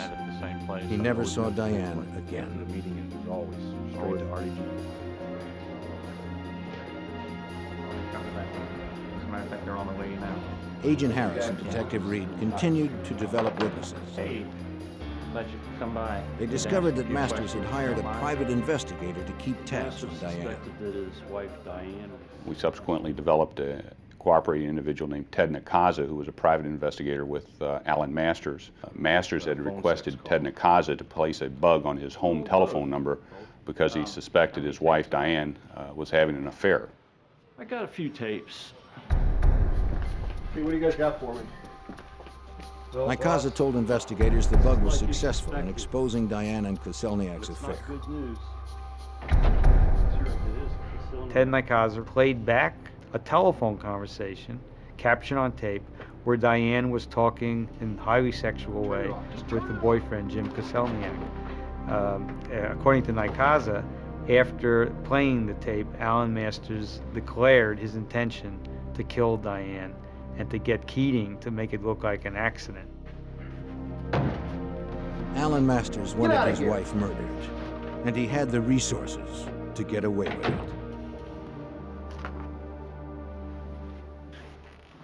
You gotta stay cool. The FBI and local authorities continued to uncover evidence against Alan Masters and his associates that pointed towards a conspiracy to murder Alan's wife, Diane. Through a private investigator hired by Alan Masters, Diane's affair had been exposed. Wife was cheating. Alan's rage was out of control. Yes. But investigators had no hard evidence to charge him with murder. After an exhaustive 5-year investigation, that was about to change. He intended to have Diane killed. They uncovered a Cook County Sheriff's deputy who was willing to talk. Agent Harris. Deputy Jack Bachman had startling information. Keating brought me into Bachman had been too afraid of the consequences of coming forward on his own. He claimed that he had been approached to kill Diane. The offer had come through Lieutenant James Keating. Bachman had a series of conversations with Keating, and ultimately Keating asked Bachman if Bachman would be interested in the job of actually stalking and killing Diane Masters. Bachman said Keating offered him $25,000 to carry out the hit. And, Michael Corbett, the chief of police, had already agreed to dispose of the body. Bachman declined the offer. No, sir, I'm sorry. I can't get involved in anything like that. No, no, sir. Through Keating, Masters had clearly solicited a straight murder. about this meeting we just had, and Well, no, but he did offer me $25,000. This was one of the final pieces prosecutor Scorza needed to bring an indictment. He said he wanted to eliminate her. I said, what do you mean by What we were able to show is that when Alan Masters decided to kill his wife, he simply was able to turn to the two police officers that he'd already been working with on corrupt activities and criminal activities. And that made the homicide and the planning of it and the solicitation of it, it made it an activity of the criminal enterprise. The pieces had finally come together. And Diane Masters. Investigators put together a likely scenario of Diane Masters' murder. She said she heard something. Alan Masters had found a hitman to kill Diane and her boyfriend when they met for the usual drinks after her college board meeting. However, Diane didn't meet with Koselniak that evening.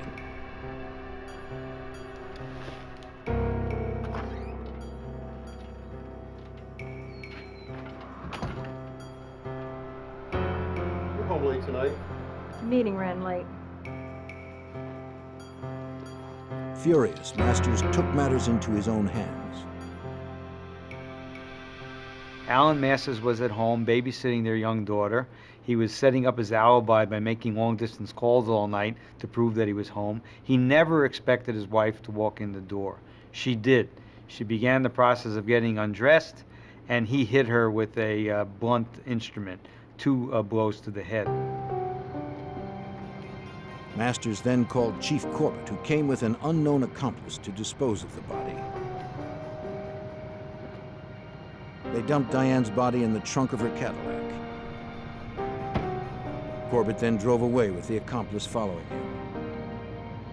Masters remained at home with his daughter.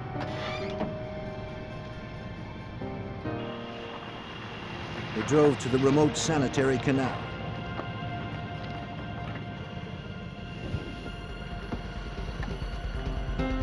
Diane's watch was reset to throw investigators off the trail should her body ever be found. They then fired 2 shots into her head. They wanted it to look like a mob hit. They also reset the dashboard clock to 1:50.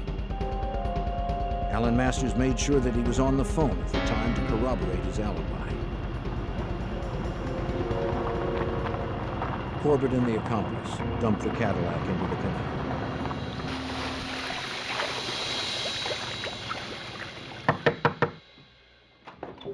In June of 1988, 6 years after Diane's murder, investigators brought charges against the three conspirators. Former police chief Michael Corbett was the first arrested on federal charges of racketeering, bribery, and conspiracy to solicit and cover up the murder of Diane Masters. Special Agent Ivan Harris tried to elicit a confession. Mike Corbett subsequently confessed that he was in fact the person that had put Diane Masters' car in the canal. He disavowed any knowledge, knowing that she was in the trunk of the car at that time.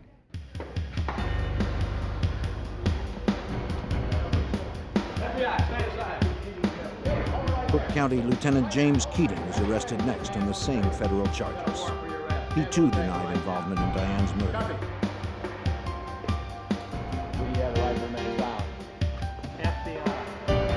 And finally, Alan Masters.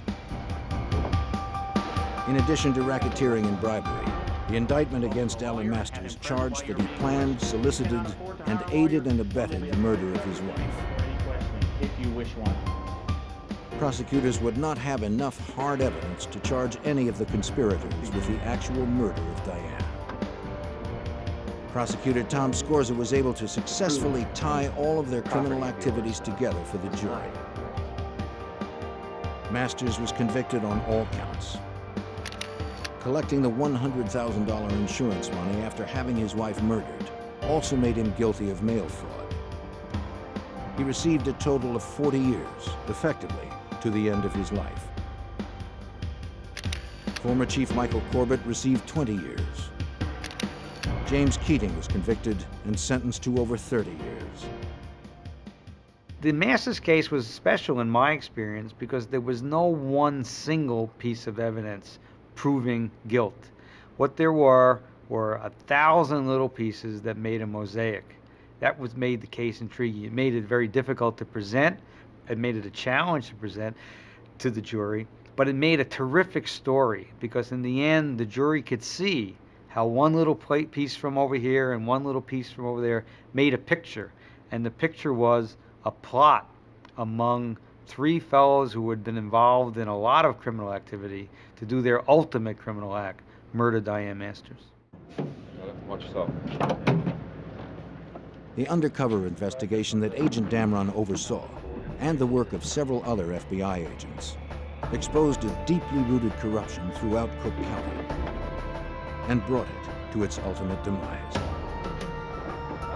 By weeding out these pockets of corruption, the people living in the suburbs of Chicago no longer have to live with the lawlessness that threatened to destroy their community.